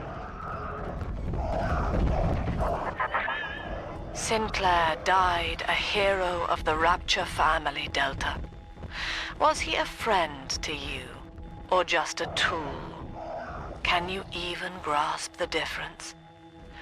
And Eleanor, you have chosen Subject Delta over your mother, your people, and the duty of your birth. So be it. You believe this craft will carry Delta to safety, like a spoilt child with a new toy. I have no choice but to take it away. Curfew lifted. All cell blocks open. All bulkhead seals released. Oh no. Mother's turned her attention to the lifeboat. We must go there, now! While searching through the prison blocks, I noticed there were some cells that were completely sealed away. I guess they were hiding these monstrosities, the Alpha Series Big Daddies. Racing back to the central area of Inner Persephone, there are a handful of Alphas in between Delta and the escape pod. Every moment tears Eleanor further from me, Delta. Soon, this father obsession will end her. You have left me without want. Before you die, I will take all that you hold dear. Sinclair is just another body in your wake. The nice part about this crawl is that the Big Daddies and the Splicers don't seem to be on the same side, at least not right now. This means that, on occasion, the two factions will duke it out before Eleanor and I had even arrived. It clears some of the NPCs out of our way, and knowing where this level is headed, resources saved are definitely resources earned. There's plenty of fighting left in the game, and it's a small relief to see some of those encounters waylaid. I was afraid of this. Mother has bombed out the ballast compressors, Father. The lifeboat will be too heavy to launch. Unless... let me think. I think I can boil away the water and get the lifeboat to rise, but I can't generate that much heat alone. It's time to recruit the rest of Mother's little sisters. We're taking them with us. Head to the pediatric wards. As the game is keen on telling me, this is apparently a multi-part goal. I guess what that means is that this is the first time I can switch back and forth between objectives. Both are pretty much the same concept though, storm into an area and release the little sisters. I won't let her take you from me again, Father. Hold on. As the crawl continues, explosions can be felt throughout Persephone. Every word I speak. Mother's people are starting to detonate the charges. We don't have long. We're almost to the pediatric ward. I expect we'll be fighting our way inside. And that expectation is right. Making it into the therapy wing's pediatric ward, I took note of all the important supplies, resources, and access points. This way, I'd know where to go if things got dire, and where the enemies would come out of if I got courageous. When you've cleared them out, I'll need a signal. Push the call button on the window there, and then I'll proceed. For the time being, splicers and alphas come out of every which way and start to pounce on Delta. Fortunately, I had my security bot and Eleanor with me. Because of them, this part was made a little easier. I just had to poke my head out, fire off a few solid slug rounds, and then move on to the next foe. This is more or less how both of these objectives went. Travel to a far-off zone of Persephone, persevere through the enemies, defeat everything in the area, and wait for the green light from Eleanor. Because that's the case, I figure now might be a great time to go over the plasmids and tonics of BioShock 2. I'll wake the children up. They're stronger than they know. With their help, I should be able to boil off the water and get us all out of here. Go on ahead, Father. I'll free them as quickly as I can, just as you showed me. You are not saving them, Delta. No matter how pure your intent. The surface is not paradise, but perdition. I would sooner see them drown. Look, Father, I know you may not have wanted a daughter, but love is just a chemical. We give it meaning by choice. I will be damned if I let Mother take you away from me again. Unlike the weapons of BioShock 2, the plasmids and tonics work a little differently. The first few plasmids were mandatory for story progression. However, after that, it's completely up to the player if they'd like to purchase them. For example, for my playthrough, I'd end off with only a handful of these powers. While fun to use and diverse to have, they definitely come down to personal preference and playstyle. That's another charge gone. We have to keep moving. If this building falls, we're all dead. I mostly used the electroshock plasmid for my playthrough. I found that it did everything that I could have wanted. It stunned enemies, created a death trap in water, and temporarily shut down bots. I liked it so much that instead of expanding my plasmid portfolio, I decided to upgrade electroshock to its max. Eleanor was to be a composite of all Rapture's genius. The first living utopian, serving the world at large with no regard for herself. To force consciousness on such a being is to tear its wings away. That was your gift to her, Delta. Just as she hoped. You must be very proud. I completely avoided powers like Decoy, Cyclone Trap, Insect Swarm, and Scout. I'm sure they're excellent abilities to use. I even remember some of them from the first game, but I just felt content with my loadout. There were even some powers that I actually received, like Hypnotize, but I didn't bother using. There were so many options to choose from that I didn't feel the need to cycle through them all. I found what I'd liked and stuck to it. While I probably used Electroshock 75% of the time, there were some other plasmids that made it into my rotation as well. Incinerate was a fun power to use. I liked how it had a direct impact on my target's health. However, there were times that I felt like it was the slightly less versatile version of Electroshock, but that's just due to my personal playstyle. Winter Blast is a great power as well, and dare I say, probably one of the more OP ones. The issue, of course, is that you can't loot the Fallen. I'm sure there are some playstyles out there where that doesn't matter, but for mine, looting corpses mattered a lot. Then there was Telekinesis. Honestly, this was probably the most fun one for me. It was incredibly satisfying to catch grenades and missiles in the air only to lob them back at the shooter. Honestly, I wish I used this one more, but again, the stun effect from Electroshock was easy to work with for my style of play. stand in one spot, struggle with aiming at my target, and nailing them a few times after a brief grace period. Of course, there's also Security Command 3 and Summon Eleanor. These were acquired later in the game and are the types of plasmids that you really only use once in a while or when the spawns go away. But as of Outer Persephone, these were definitely the go-tos and split their time evenly with Electroshock. They are incredibly useful for pushing past problem zones and saving some of your own resources. As for tonics, these were even more selective. They're literally perks to further specify your build. There are a lot of tonic slots though, so odds are there will be some overlap with different playstyles. For my version of Delta, I managed to purchase every single gene tonic slot and filled them with all kinds of buffs. There are the obvious ones, which I assume most players would take. These are Armored Shell, Eve Link, Eve Saver, Proud Parent, and Sports Boost. General, all-around buffs that everyone can benefit from.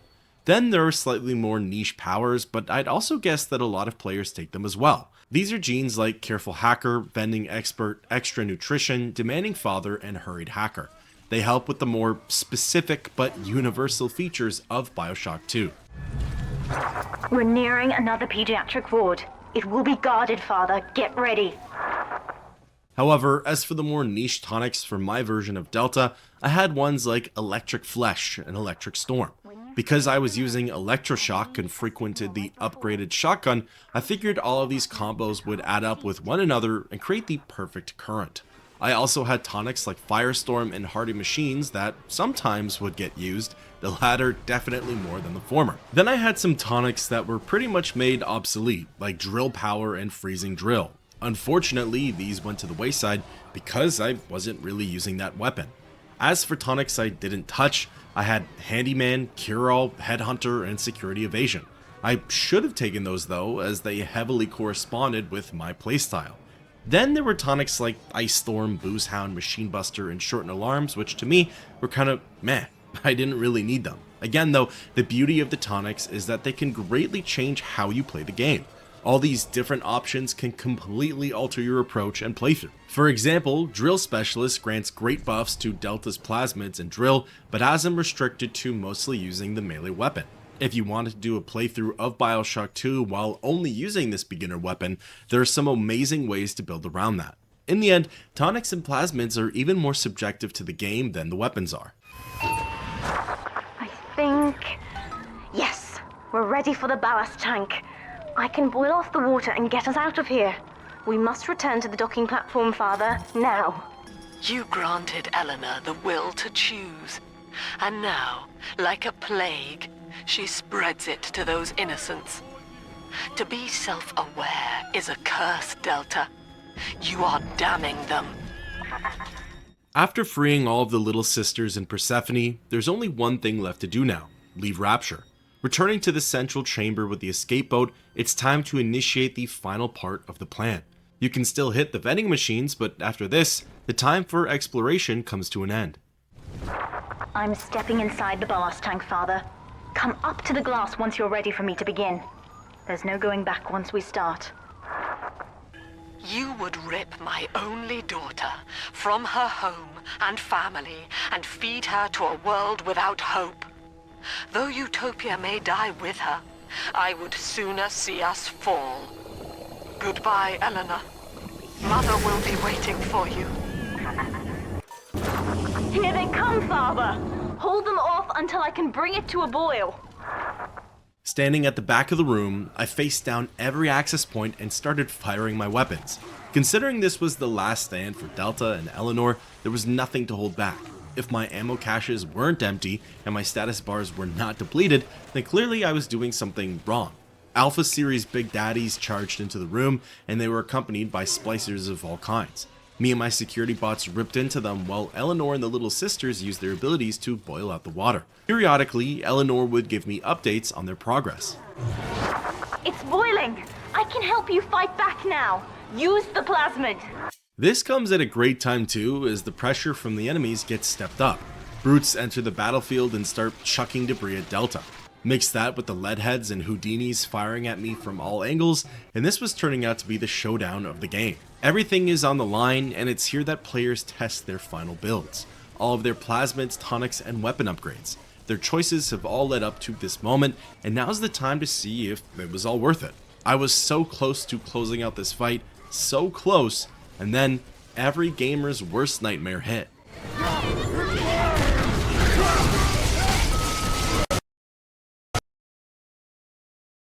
Loading my game back up, I was placed all the way back at the Sinclair fight, the last time I had saved the game. My fault for not saving frequently. Up until this point, the game had done a great job with those autosaves, but I just got too complacent. Unfortunately, the only thing I could do after this crash was run through it all again.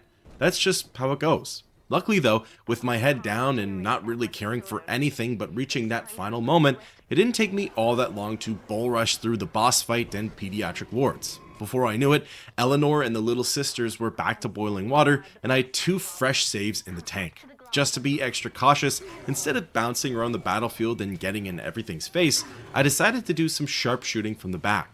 Besides, looting corpses wasn't going to do much for me now. In fact, if I was smart, I'd have used the Winter Blast Plasmid and paired it with the spear gun. That would have moved things along much quicker than my current double tap method. In any case, it didn't really matter, as again, Eleanor was overpowered and she shredded through just about anything that moved. I've done it, Father. The ballast water is gone. Release the docking mechanism. Running to the upper rafters, I let Eleanor execute the remaining splicers. Facing down the console, I released the docking clamp and got ready for our escape. The elevator to the lifeboat is flooded, Father. We have to equalize the pressure in here or the door won't open. Destroy those glass tubes to flood the room. This part was fairly straightforward. Taking out my shotgun, I started blasting the nearby tubes until they had completely shattered. This was enough to flood Inner Persephone and kill everything in the area. We've done it, Father. We're launching. Get to the elevator! I've played enough video games in my time to know that nothing ever ends this simply. Whenever there's a light at the end of the tunnel, there's always going to be something that blocks out the sun. The bombs, Father! We're falling! Run!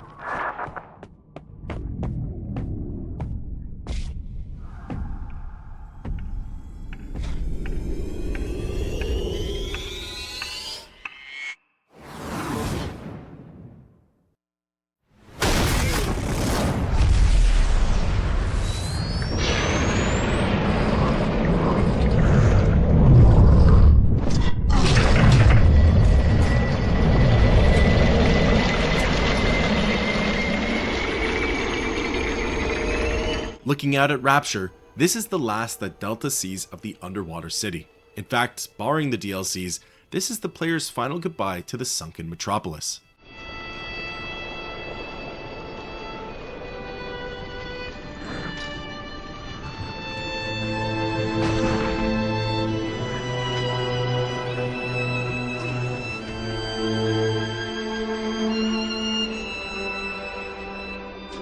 And then, Father, the Rapture dream was over. You taught me that evil is just a word. Under the skin, it's simple pain. For you, mercy was victory. You sacrificed, you endured, and when given the chance, you forgave. Always. Mother believed this world was irredeemable, but she was wrong, Father. We are Utopia, you and I, and in forgiving, we left the door open for her.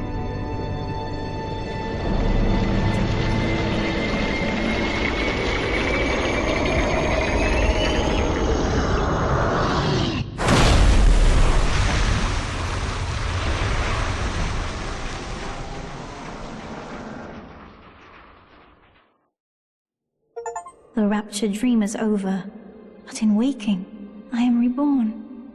This world is not ready for me, yet here I am.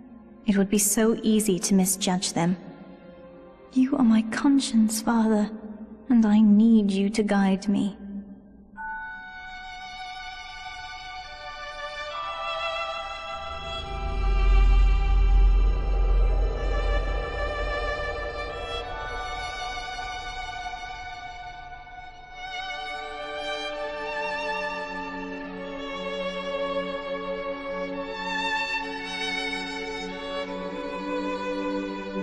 You will always be with me now, Father. your memories, your drives. And when I need you, you'll be there on my shoulder, whispering.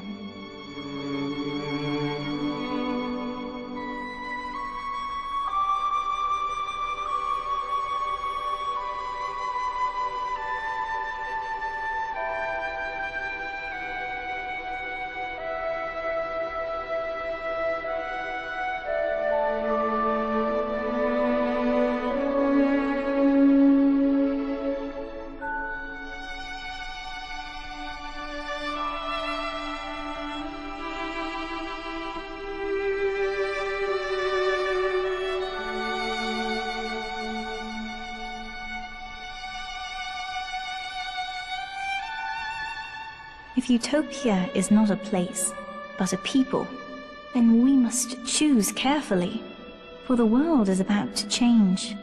And in our story, Rapture was just the beginning. And with that, thus ends the story of BioShock 2, or at the very least, that was one of many endings. There are good, bad, and neutral outcomes. There are outcomes where Lamb dies and some where she survives, like mine. Then there are endings where Delta can choose to live on through Eleanor, or he can choose to die. There are also some outcomes where the transfer of his essence is less peaceful, so forceful. Some endings include the Little Sisters, others have dead splicers rising to the surface, and select have Eleanor all by her lonesome. The tone and atmosphere can also vary, with the possibilities of it being sunny and warm, overcast and gray, or dark and rainy.